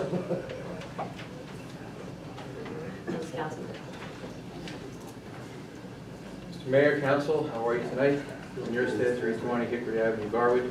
I don't say this too often, so I'm going to say it first, okay? I agree with Councilman Sarno and Councilwoman Kukrow. There's a huge difference what council is doing here in terms of making the first reading and sending it to the planning board versus sending it to the planning board resolution. Key thing to me is what Mr. Northbury mentioned, but kind of soften it a little bit. Two things. The first thing is that you're only giving the planning board 35 days to respond here. The second is the fact that if we do make changes, as we just did recommend with the overlay ordinance, you have to reintroduce it. Council has 2 meetings in November, you have 2 meetings in December. Okay, it is not the 11th hour. You do have time. The planning board did make substantive recommendations, as I indicated the first time around. I agree with Councilman Sarno, and I want to appreciate and state for the record that he is bringing to this council what the planning board has asked him to do, which is to please get the planning back to the planning board. We have not seen what Mr. Bridle has presented. You're not giving us a lot of time to review it. There could very easily be major changes, and I just really think it is better, it's wiser to send it back to the planning board first. One last comment is, I don't pretend to know the negotiations, I'm not involved, but it is my understanding that the council cannot require it to be condo versus rental. The economy changes, and he suddenly can't sell them, he's gonna rent them. And government cannot, whether you have a redevelopment plan or not, government cannot tell a developer, sorry, you have to sell these or let them lay fallow for, ever. He's gonna rent them. So though I don't know the negotiations, I don't know what went on, but I don't think you can require that anyway. Thank you. Thank you.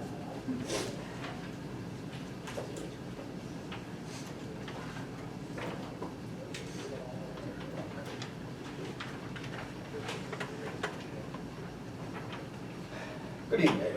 Good evening, Mayor, ladies and gentlemen of the council, Bruce Patterson, 325 Willow Avenue. I was at the Fair Share hearing, Bob knows. But anyway, Russo at that point, when they were giving us 180 days, which is approximately this period now, I remember Russo's lawyer, Mr. Mink, standing up and saying, well, the other Russo project is moving along right now, and we'd like to see some kind of resolution of the ordinances for that by September, right? Is that what he was saying? Mr. Dodd? Yeah, he wanted to expedite it, where he didn't want to wait 180 days. 4 months, that's what I indicated before, yes. All right, yeah, by September. At that point, I guess Mr. Renard was representing us, no doubt about it, and we agreed, right, that we could expedite it, but I just don't. That had been agreed to in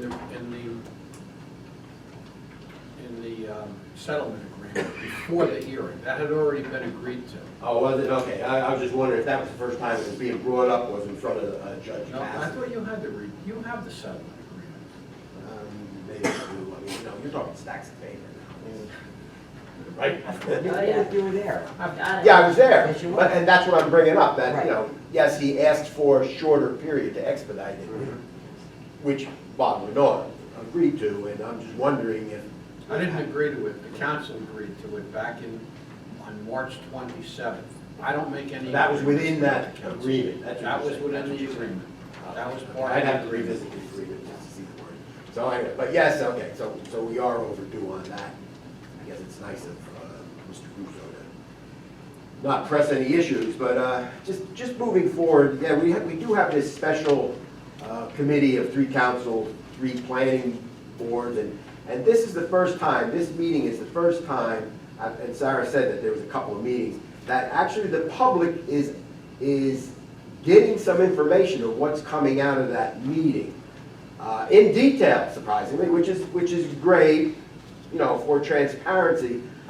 And I'd just like to say, moving forward, I mean, these special redevelopment committee meetings, maybe there should be some kind of like an overview that, yes, we met, you know, on so-and-so a date, and we basically discussed additional parking or something like that. Just some general idea for the public, just so we're not blindsided. I mean, it did raise my eyebrows that he wanted to put 100 units over there, you know, and I guess, oh, thank God, we're down to 52 units. I'm excited. So anyway, so just some kind of like ongoing overview when we have it. The rec bids, nobody really talked about it. I guess it's something to talk about a little further. I'll talk about it when the building grounds report. And the buildings ground, okay. Well, that's it. Thank you. Thank you very much.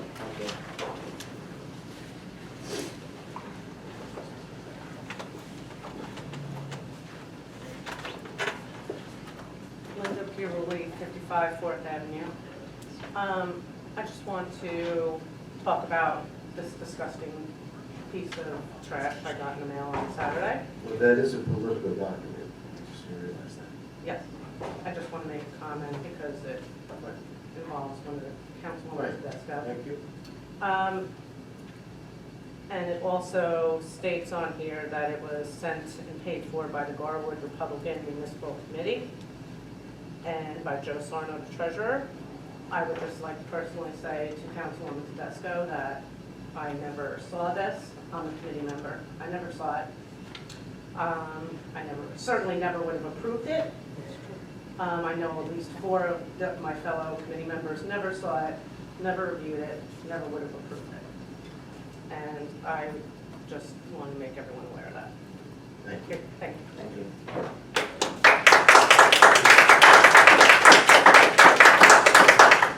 At this time, anyone else? Seeing none, we'll ask for. Mayor, if I could respond to just, Yes. just something Mr. Neerstedt said about the for sale. No, the council can't require that it's for sale. They had come with the proposal of 90 to 100 rentals, and we asked if they could consider doing for sale, at which point it became the 52 townhouses. No, you're right, in 5 years, whenever this gets done, who knows what the market's like, but they have, and we're hoping they stay in good faith, said that they will market them as for sale, which is why they went to townhomes instead of apartments. So while you're correct, yes, we're not requiring them. It was just put forth as a sort of negotiation. I would just like to add, I don't want to dump on Bill Neerstedt, but I have to say that this complaint that if it was referred as an ordinance and the planning board would only have 35 days, we don't have 35 days. We're not have close to 35 days. Right. So that's just the ordinance. That's statute. what I'm saying is we don't have 35 days. That I can tell you. Thank you, Mr. Miller. Anyone else?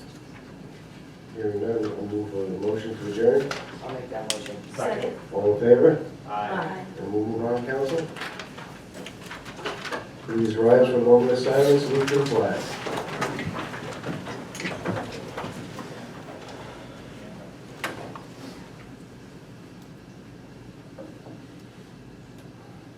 I pledge allegiance to the flag of the United States of America and to the republic for which it stands, one nation, under God, indivisible, with liberty and justice for all.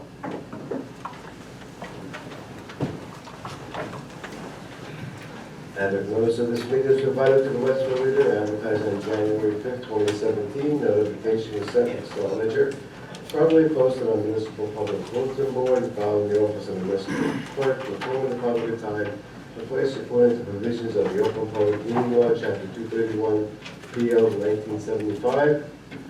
Roll call, Ms. Ariano.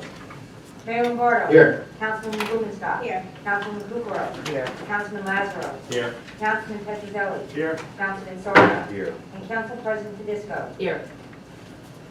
Ms. Ariema, minutes. Regular workshop of the Mayor and Council held on October 10, 2017. Do you have a motion to accept the minutes as presented? So moved. Second? All in favor? Aye. Ms. Ariema, communications. New Jersey State League of Municipalities Mayor's Advisory. Receive and file. Union County Board of Choice and Freeholders Ordinance. Receive and file. Township of Springfield Resolution. Receive and file.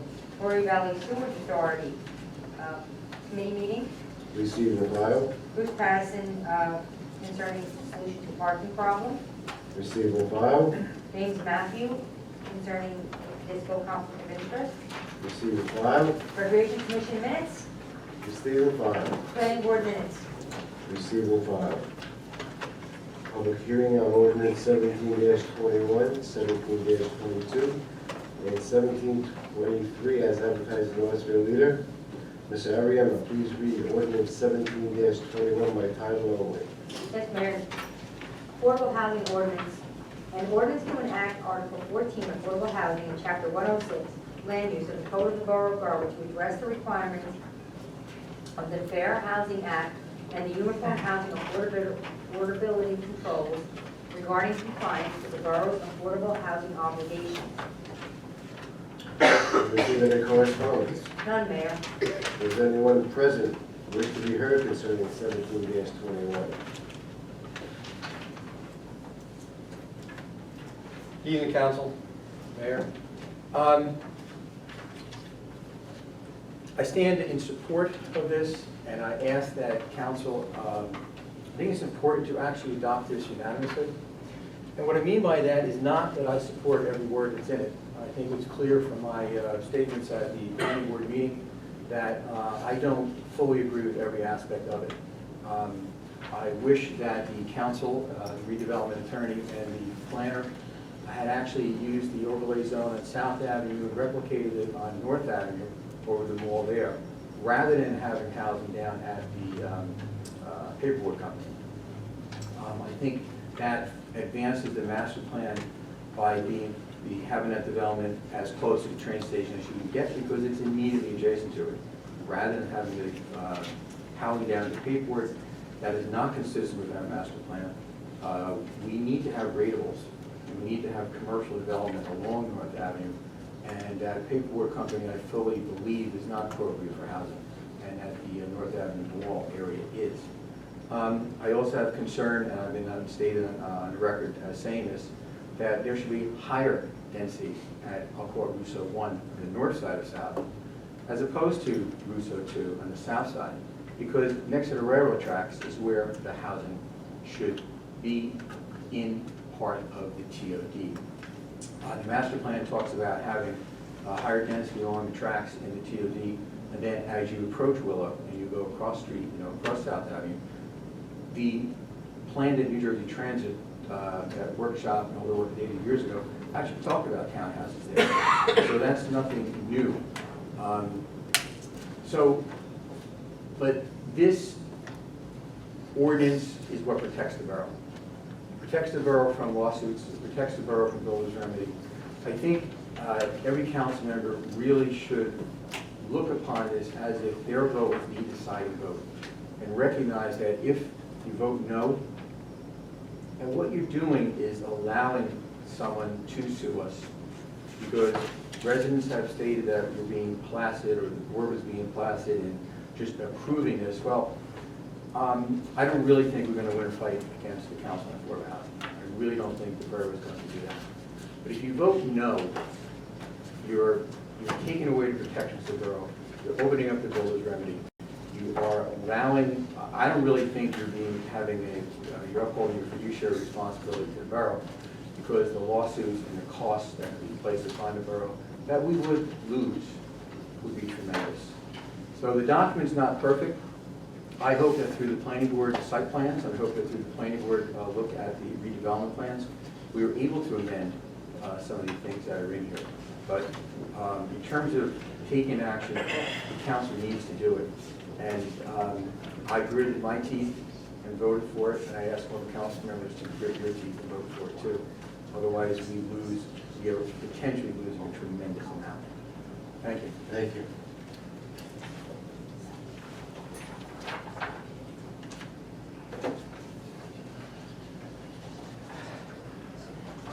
Good evening, Mayor, ladies and gentlemen of the council. Bruce Patterson, 325 Willow Avenue. Oddly enough, I actually do agree with Bill Neerstead. Occasionally have. But no, the overlay zone should be on both malls. You know, I was at the planning board at a hearing, and I did agree with him, but not vocally back, not in my head. But the question actually comes up is, okay, if that makes good sense, you know, there seems to be some people that agree with Bill Neerstead's idea.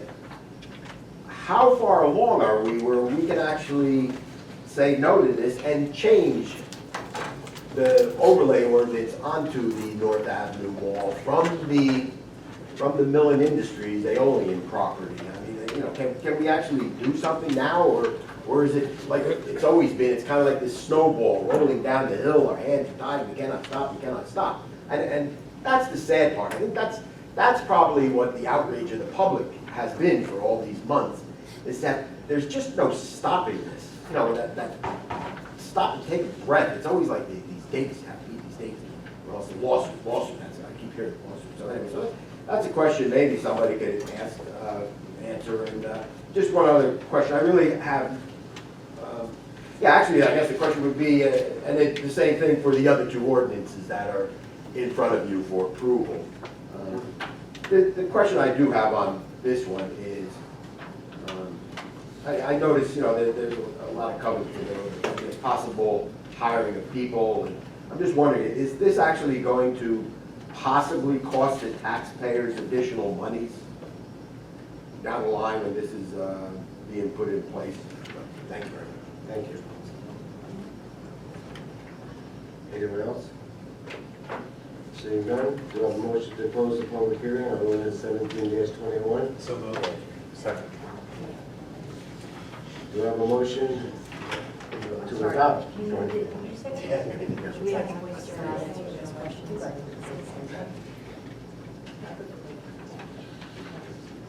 That's okay. I'll introduce the ordinance.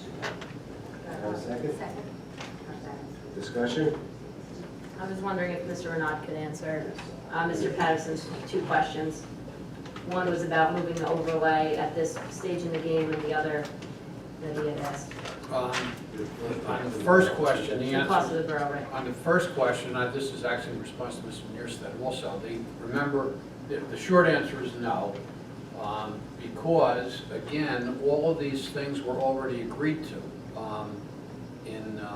back in the settlement agreement dated March 27, 2017.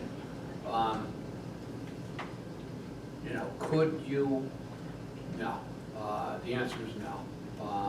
And we also have another interested party now, which is the contract purchaser for the paperboard property.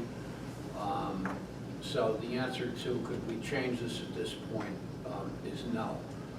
The other comment I wanted to make is that none of this is inconsistent with the master plan, because the master plan has now been amended. The master plan has been amended in accordance with this plan. So none of it is inconsistent with the master plan. In fact, it carries out the master plan, because the master plan, again, was amended to incorporate these different developments. What was the concern? What would cost the borough? And I was thinking along the lines of Hopefully, compliance and I officer. say this hopefully, this is not a guarantee. That's the next ordinance. By the way, the ordinance that you're voting on, the affordable housing ordinance, is a framework. It has nothing to do with what was discussed by either of the commenters, but be that as it may. This is simply provides a framework. The next ordinance that you're going to introduce is the development fee ordinance. The hope is that the development fee ordinance, and these fees are set by the state statute, and we were not permitted to impose development fees until and unless you have an affordable housing ordinance. So hopefully the the development fees go to a fund. We will have a affordable housing trust fund. Hopefully, those fees will cover the expenses. It may be that in the beginning that they may not, but they may. There'll be some fees hopefully coming in from the commercial portion of the Russo development. I don't know what else is boiling before the planning board, but the answer is there may be some expenses. Hopefully, they will be covered by development fees that are collected. Thank you. Ms. Ariel, roll call, please. Councilwoman Blumenstock. Aye. Councilman Kukrow. No. Councilman Lazaro. Aye. Councilman Petrozelli. Aye. Councilman Sarno. Aye. Council President Tedesco. Aye. Ms. Ariel, please read ordinance 17-22 by title only. Yes, Mayor. Development fee ordinance. An ordinance to repeal existing Article 13 development fees and to enact a new Article 13 development fees in Chapter 106 landing of the Code of Borough of Garwood. Have you received any correspondence? None, Mayor. Anyone present who wishes to be heard on concerning ordinance 17-22? Mr. Patterson? Good evening, Mayor, ladies and gentlemen of the council. Bruce Patterson, 325 Wood Avenue. Just a silly question. I mean, obviously these three ordinances are here, for the council to vote on.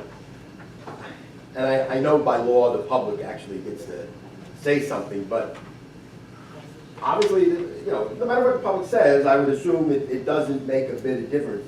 So the public can either express outrage or approval or disapproval, and it'll just be moved forward anyway. Is that true? Through you to Yes. dirty? So I mean, we can say whatever we want, but. Correct. Yeah, more or less, yes. In other words, when the council agreed on March 27th, or 28th, whatever the date was that we adopted it, to the agreement, all of these things are in the agreement.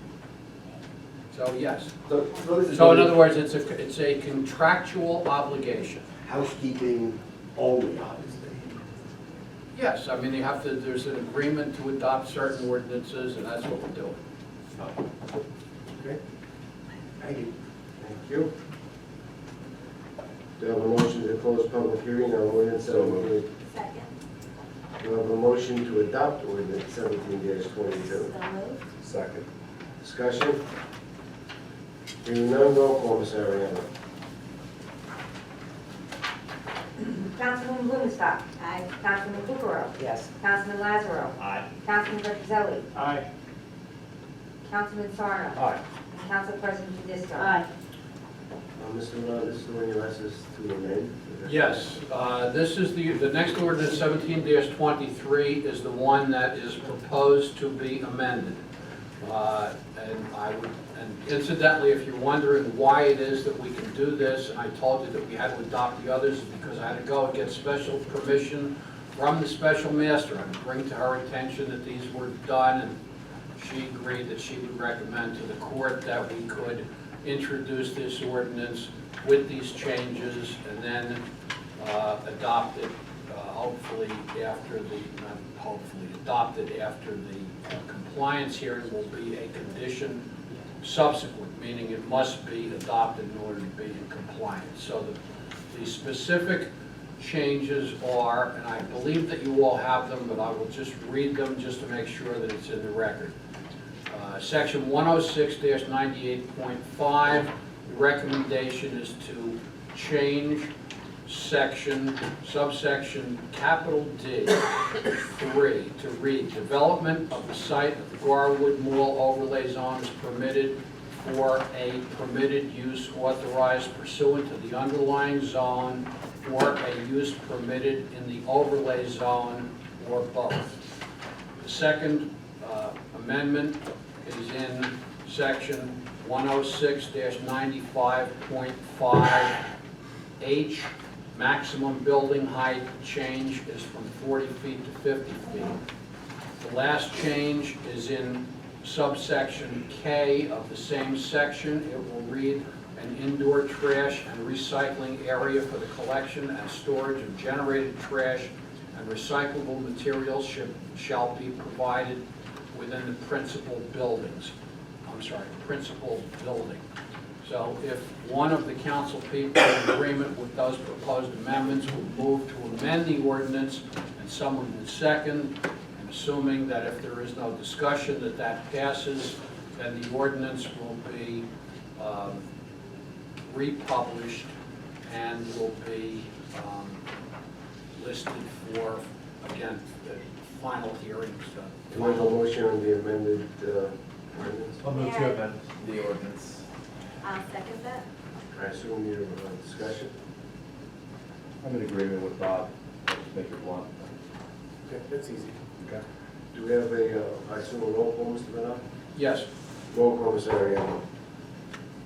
And we're going on the, Voting to amend the ordinance. Right.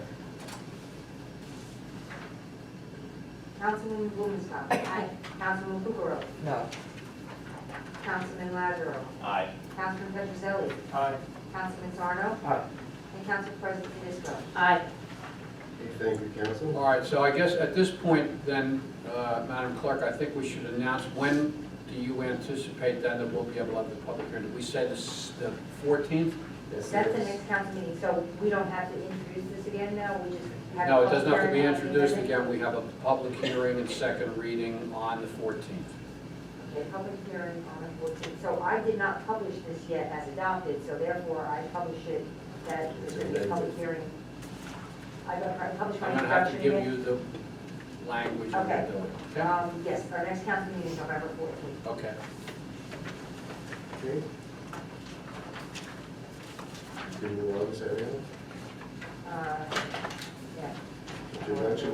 Mr. Ariano, please read ordinance 17-24 by title only. Yes, Mayor, an ordinance to amend 106-147 application fees and Article 7 fees in Chapter 106 land use of the Code of the Borough of Garwood to revise the fees for certain applications. Do I have a motion to introduce ordinance 17-24? Second. Roll call, Mr. Ariano.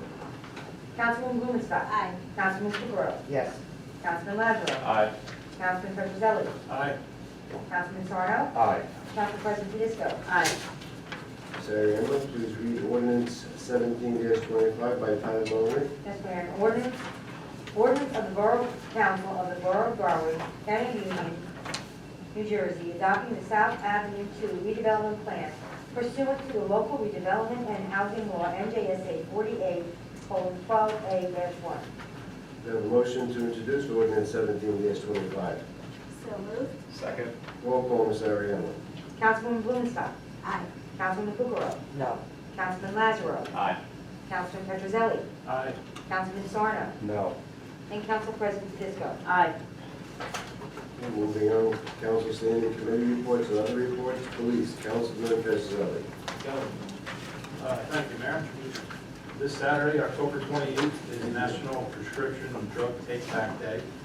The National Prescription Drug Take-Back Day aims to provide a safe, convenient, and responsible means of disposing of prescription drugs while also educating the general public about the potential for abuse and medications. Anyone looking to discard expired or no longer needed prescription can deposit them in the drop box located in the police department lobby on October 28th between the hours of 10 a.m. and 2 p.m. Number two, the police department is temporarily suspending grooming standards to allow officers to participate in No Shave November. The goal of No Shave November is to grow awareness by embracing out hair, which many cancer patients lose. Officers will donate the money they typically spend on shaving and grooming to educate the cancer prevention, save lives, and aid those fighting the battle. Anyone interested in supporting the department in their effort or donating to a cause can check us out at www.noshave.org. Third, 2nd Avenue between Walnut Street and Maple Street will be closed to vehicle traffic on Saturday, October 28th, between the hours of 4 and 6 for the annual Trunk or Treat celebration sponsored by the Garwood PTA. And lastly, Chief Wright is pleased to submit candidate George Sanchez for the open position of patrolman to the mayor and council for approval. Mr. Sanchez comes to us from the East Orange Police Department, where he has served since June of 2016. Thank you. Public Health, Councilwoman Cook. No report, Mayor. The next meeting is in November. Thank you. Streets and Roads, Councilwoman Blumenstock. Thank you, Mayor. In addition to regular garbage pickup, the DPW began leaf cleanup of all borough-owned properties and parks, and they watered the recently planted shade trees in miscellaneous areas throughout the borough. Fall banners were also hung on the decorative light poles throughout the borough, and the DPW also performed pothole repairs in the following locations. The Borough Employee Parking Lot, Walnut Street between 2nd and 3rd, Oak Street between North and 3rd, 200 block of 3rd Avenue, 300 block of 3rd Avenue, Brookside Drive, Cedar Street at the intersection of 4th Avenue. 4 tons of hot mix asphalt was used for the repairs. In addition, the department picked up scrap metal from the annual bulk waste program. Proceeds from the metal represent revenue to the budget, and the amount collected is added to the borough's annual recycling tonnage. That's all from my report, Mayor. Thank you, Councilwoman. Fire, Councilman Sarno. Thank you, Mayor. The monthly report for September 2017, there were 6 incidents. Mutual aid in Broadway, 3 men. Total man hours, 42. All alarms. There's 1 drill, 14 men, 44 hours. At the Lincoln School, where they used ladder evolutions, and they used a 45-foot ladder, 35-foot ladder, roof ladder, attic ladder, and a little jack. So testing all the equipment. Extra duty, pump driver training, 5 men, 10 hours, and can trailer for the Girl Scouts, 2 men, 4 hours. That's all for my report. Thank you, Councilman. Finance, Council President Tedesco. No report, Mayor. Thank you. Buildings and Grounds, Councilman Lazaro. Thank you, Mayor. I'm excited to report that we have received a bid to complete the renovation of the rec center complex. Since we received no bids on the first round of posting for this contract, we were thrilled to receive a bid in our second round of posting the contract. I want to encourage the council to support Resolution 17-195 to award Quality Roof Cleaning LLC in an amount of $47,325 for those repairs. While the process has taken longer than we wanted it to, the company is eager to get the recreation center fixed and open for public use, and I know that we are eager to get that open too. As soon as we award the contract and we get started, I will give the public an update on the timeline for when we can expect the complex to reopen. And that's all for my report. Thank you, I Councilman. have a question. As far as this 47,325, I mean, what are we gonna do moving forward, after that? Like I said, I don't agree with this. I don't agree with doing the work before we have some type of anything from the parties that were responsible. So what can we do going forward? Because basically, the taxpayers are gonna be out almost 50 grand. Well, the only thing is if we continue to wait, then the rec center is going to remain closed for indefinite, however long it takes for us to get any kind of word from those, the architect and the contractor. So, at this point, if you vote no, it's basically a very long path to potentially getting the rec center fixed. And on top of that, as I don't want to speak too much about it in detail, but but obviously we're going to send a letter to those companies and hopefully the architect and the contractor, and hopefully they will respond. That's all I can say. Yeah, because basically, I'm all for fixing it, but, Okay. That's good. I just believe that the taxpayers are gonna get stuck on this. I don't believe that they're gonna come forward and that's what's gonna happen. So I'm against the rock and a hard place. Yeah, listen, I am definitely, it's definitely a difficult situation. I was not here on council when the obviously project was built. It's unfortunate, obviously this incident occurred, but we have a means to move forward to try to get it reopened. And I know a lot of the residents have complained and they want to use this facility. If we don't award this contract, we already had a difficult time getting a contractor to do this. I don't know how long it will take for us to get another contractor to wait for that. I think it's going to be a very long time. It's already been a very, very long time. Although, absolutely, I'm not saying that I'm not concerned about the cost, absolutely, but, it's... All right, so moving forward, you can assure me that we're going to do whatever has to be done to try and get the money back to the taxpayers. I definitely am going to try my very best and encourage our legal counsel to do whatever they need to do to do that, but that's what I'm gonna try. Including Better Business Bureau. I think we've taken the conversation a little too far at this Well, I point. think that's Right. just obvious. Just one comment, and maybe, It's the- maybe it's really a question for Councilman Lazaro or Ms. Ariema, but just to clarify, I think for the sake of the public, it's been the building that's been closed, not the entire complex. The complex itself has still been generating revenue to the borough. Rentals have continued despite the building being closed to the tune of about $20,000 a year. That complex has brought in. Also, there was room left in the bond ordinance, the original bond ordinance for this project. So, Ms. Ariema, even with this $47,000, this project is not over budget. Correct. Okay, so I think that's important to note, and I agree. I think we're all on the same page here, and I know Councilman Petrozelli would probably agree with me. This project has been a headache, to say the least, from day one, hurdle after hurdle. It's very frustrating, but we gotta get this thing fixed, and then we have to do what we have to do. So I Thank you. think we're all on the same page. Thank you, Councilman. Thank you. Laws and license, Councilman Kukrow. I presented at the beginning. Thank you. Recreation, Councilman Petrozelli. Thank you, Mayor.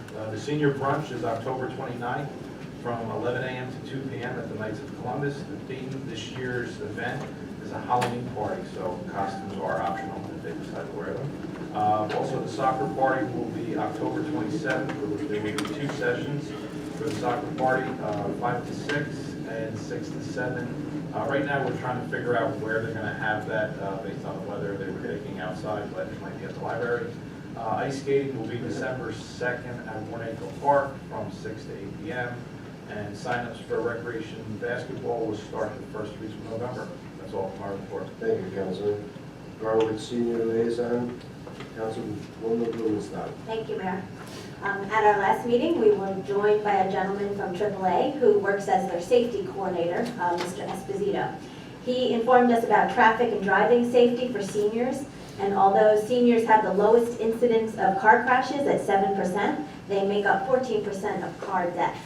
So to make car trips safer for seniors, AAA has a program called CarFit. With CarFit, technicians complete a 12-point checklist with you and your car to see how well you and your vehicle work together. They then give you a list of recommended car adjustments and adaptations. For instance, they make sure your seat fits comfortably, your head restraint is properly adjusted, your mirrors are positioned to minimize blind spots, and then they can help you decide if there's any adaptive devices you may need to make a safer car ride. Mr. Esposito also talked to us about good driving habits that can help you be a safer driver, such as placing your hands at 8 and 4 rather than 10 and 2, and checking your tires using a quarter, not a penny like we used to, and to always be reevaluating your vision with frequent exams. If anyone would like any information about AAA's programs for seniors, I do have brochures available for you. Our next meeting is November 2nd. That's all for my report, Mayor. Thank you, Councilwoman. Libraries Mayor Representative, Councilman Lazaro. Thank you, Mayor. Pumpkins have been picked up for the library's pumpkin painting contest. 34 people are participating and must paint a pumpkin to look like a character from a children's book. Judging starts next week. Check out the library Facebook page for pictures of the entries and vote for your favorite, and the winner will receive a Fandango gift card. After school STEM programs is a huge success. The Wednesday afternoon program Inventive Investigation started October 4th and will end November 15th. So far the program has covered bugs, earthquakes, and volcanoes, and movie special effects. The class of 20 is full and there is a waiting list. The sign-up sheet for Design It, the Kids Engineering Club, is just about full. It will start on November 7th at 3 p.m. for kids entering 4th grade and older, and Design It will run through the new year. This month, the library started using email reminders. Patrons who provided email information will receive courtesy reminders, overdues, and reserve notifications by email. And I just used it recently, so I definitely would say it's a great reminder for me. The library saves money on postage, and the patrons get a warning a few days before an item is due. The library is now helping patrons pass their driver's test. In partnership with drivingtests.org, the Garwood Public Library is happy to provide its patrons unlimited online access to the Motor Vehicle Commission manuals, New Jersey-specific MVC practice tests for cars, motorcycles, and commercial driver's license. exam simulators, and MBC-related FAQ sheets. Just visit the Garwood Public Library website and click the News tab to get started. And the grounds for sculpture, Liberty Hall, and Newark Museum passes have arrived. Still waiting on the Intrepid Imagine That passes, may be borrowed. So those passes may be borrowed using a library card by adult residents in good standing with the library, and each pass can be borrowed for a 3-day period. Please contact the library or check out their website for additional information. And a reminder of the regular programs at the library: Knitting Club every Monday and Thursday at 10:30, STEM every Tuesday at 3 starting November 7th, Adult Craft Tuesday, November 14th at 6 p.m., Storytime every Wednesday at 10:30 a.m., STEM every Wednesday at 3 p.m. through November 15th, Kids Craft Thursday, November 2nd at 3 p.m., Lego Club Thursday, October 26th and November 16th at 3 p.m., and Movie Time every Friday at 10 a.m. The Garwood Library is open Monday through Thursday from 9 a.m. to 8 p.m., Fridays from 9 a.m. to 4:30 p.m., and Saturdays from 9 to 1 p.m. And the library will be closed Saturday, November 11th in honor of Veterans Day, and November 23rd and 24th for Thanksgiving. The library will close on November 22nd at 4:30 p.m. And that's all for my report. Thank you, Councilman. The tradition keeps going on. The library always has the longest report. They do. Thank you, though. School Board Liaison, Councilman Sarno. No report. Thank you. Celebration of public events and holidays, Liaison, Council President Tedesco. Thank you, Mayor. The Celebrations Committee met last week to continue to plan its program of events. The annual pumpkin carving contest will take place this Saturday, October 28th. Anyone from toddlers to adults may submit an already carved pumpkin for judging by bringing it with them to the table set up at the edge of the First Aid Squad parking lot at 4 p.m. That day is also the Trick or Trunk event in the parking lot across from Lincoln School, so the winners of the pumpkin carving contest will be announced at about 5 p.m. There will be 4 age categories, with each competing for prizes of gift cards. Hope to see you there with your pumpkin. I hope anyone who is interested has submitted their address for the Halloween house decorating contest. Winners for that will be announced on October 31st at the annual Lions Club sponsored Halloween parade at Lincoln School at about 7:30 p.m. Please mark your calendars for November 25th for the annual holiday tree lighting at Borough Hall. Please check out the Garwood Celebrations Facebook or the Borough website for updates and more information. I just saw a flyer for the luminary sales on the Borough website, so garwood.org, you can check that out. That's all for my report. Thank you, Councilman. Union County Air Traffic Noise Advisory Board Representative, Councilwoman Blumenstock. No report, Mayor. Thank you. Administrative Review Committee, Councilman Kukrow. No report, Mayor. Historical Committee, Council President Tedesco. Thank you, Mayor. The Historical Committee met last week to manufacture the ornaments that will be for sale this holiday season. And there are some samples by Ms. Ariema, I believe. Mr. Patterson's been, our president of the Historical Committee is making motions to me. I think they have to meet. So, I have to be careful, they're plastic, but really nice. Anyway, so here's an example of one, that's the green one here, is the fire department historical photo. And this is a historical photo of the Garwood First Aid Squad. There will be one additional historical photo and another ornament. They're going to be sold in a set of 3, and we look forward to selling them at upcoming town events such as the tree lighting. So please pick up your first series, and hopefully many series to come of these ornaments. They're very cute, and a lot of hard work goes into making them. And let's see if I have anything else. We're still working on getting a newsletter together, and that's pretty much it. Thanks for that, Mayor. Thank you, That's Council all. President. I'll test it out. Councilman Last Sarno. minute choked out. No report. Very good. Ms. Ariema, officers' reports. Treasurer, CFO, tax collector, savings bond fund report for the third quarter of 2017. Municipal Court Administrator, LaShawn Durant, monthly report for September 2017. Do I have a motion to accept the officers' reports as stated? So moved. Second? All in favor? Aye. Moving on. Is there anyone in the audience who wishes to address the mayor and council? Please step to the microphone, state your full name and address. Please limit your comments to 3 minutes.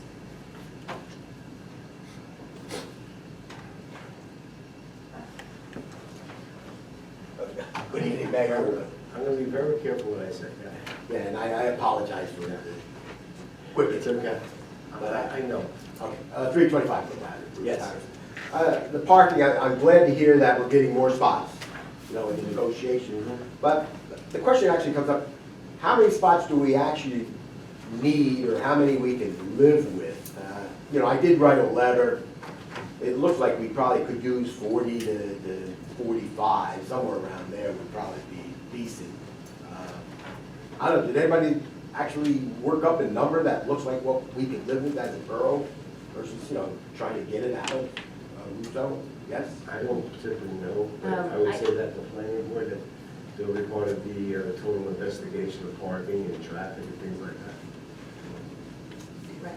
Yeah, because 28 is great, it's Yeah. more than the 9, it's more than the 18. And in those other situations, probably, you know, with the parking garage, maybe it could be something negotiated on the lower level. I'm just, Yeah, he does have extra spots. That was that letter that I wrote, so he does have extra spots, so maybe you can negotiate those extra spots over to this area, you know, and or that's something to as the consideration. President mentioned before, maybe it's a timing thing.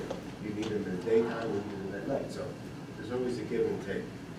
All right, but I was just wondering if anybody actually figured out how many, but, you know, that's something to keep in mind, so thank you very much. And just the last, as the president of the historical committee, the ornaments are 3 for $12, so, in a set. So, thank you very much. Thank you, Mr. Patterson. Anyone else at this time?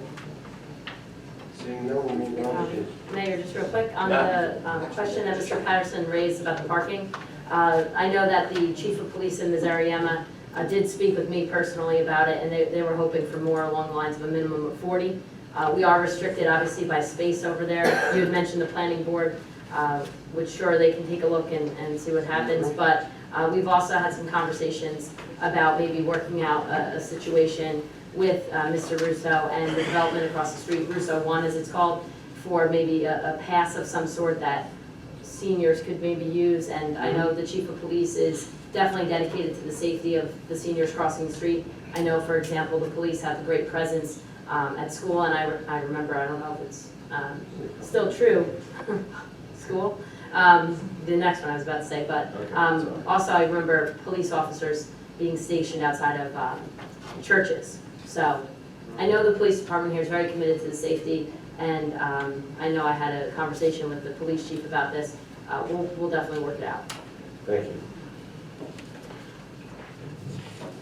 Seeing none, we'll move on to consent agenda. Do I have a motion to accept the consent agenda as presented? I'll make that motion, Mayor. I'd like to remove 17-197 from the consent agenda, please. 17-197. Do I have a motion to accept the amended consent agenda? I'll make that motion, Mayor. Second? Roll call, Ms. Ariella?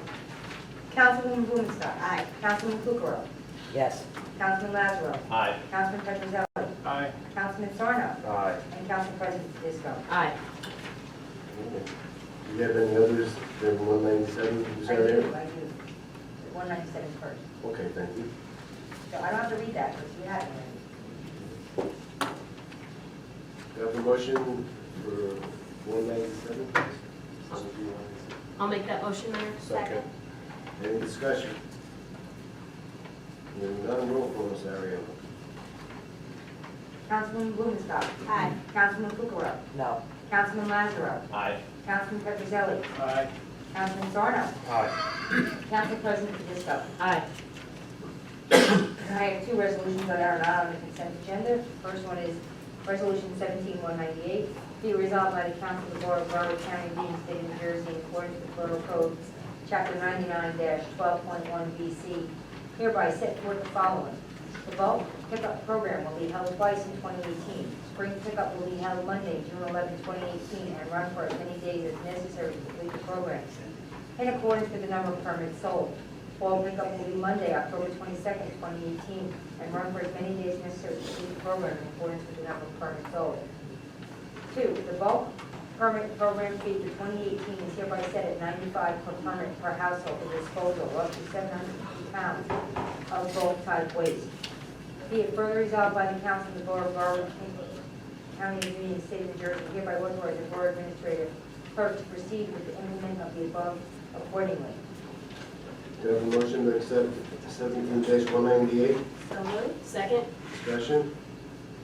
Roll call, Ms. Ariella? Councilwoman Blumenstock. Aye. Councilman Kukrow. Yes. Councilman Lazaro. Aye. Councilman Petrozelli. Aye. Councilman Zarno. Aye. And Council President Tedisco. Aye. Resolution 17199, be resolved by the Council of the Borough of Garwood County, Union State of New Jersey, hereby authorize the Borough Administrative Clerk to prepare a request for proposal for professional services for the preparation of borough tax maps and professional reevaluation services in the Borough of Garwood. Be it further resolved that the municipal clerk be and is hereby authorized to solicit proposals for the above services in accordance with law. Do I have a motion to accept resolution 17-199? So moved. Second. Discussion? Being none, roll call, Ms. Ariano. Councilwoman Blumenstock. Aye. Councilwoman Kukrow. Yes. Councilman Lazaro. Aye. Councilman Petrozelli. Aye. Councilman Zarno. Aye. And Council President Tedisco. Aye. That's all I have, Mayor. Thank you. Anyone on council have any new business? I'm happy to make some appointments to committees and thank to Council President Tedesco and her firm. She's done very successfully. Celebrations Committee, Jennifer Guerrero and Scott Hagmar. Historical Committee, Helen Lucius and Jenny Brown. Moving on to payment of claims. Be resolved, the following claims as approved being the same are hereby ordered paid and properly signed and verified, and the payment of payrolls as listed hereby confirmed and ratified. Do we have a motion to adopt payment of claims? So moved. Second. Roll call, Ms. Ariano. Councilwoman Blumenstock. Aye. Councilman Kukrow. Yes. Councilman Lazaro. Aye. Councilman Petrozelli. Aye. Councilman Zarno. Aye. And Council President Tedisco. Aye. Move on to adjournment. The regular meeting of the mayor and council will be held on Tuesday, November 14, 2017, in council chambers at 7:15 p.m. Workshop to start at 7 p.m. There will be a public hearing in council chambers on ordinance number 17-24 and ordinance 17-25 on Tuesday, November 14th at 7:15 p.m. here soon thereafter. And what about 17-23? Also on 17-23 as amended. Do I have a motion to adjourn? I'll make that motion. Second. All in favor? Aye.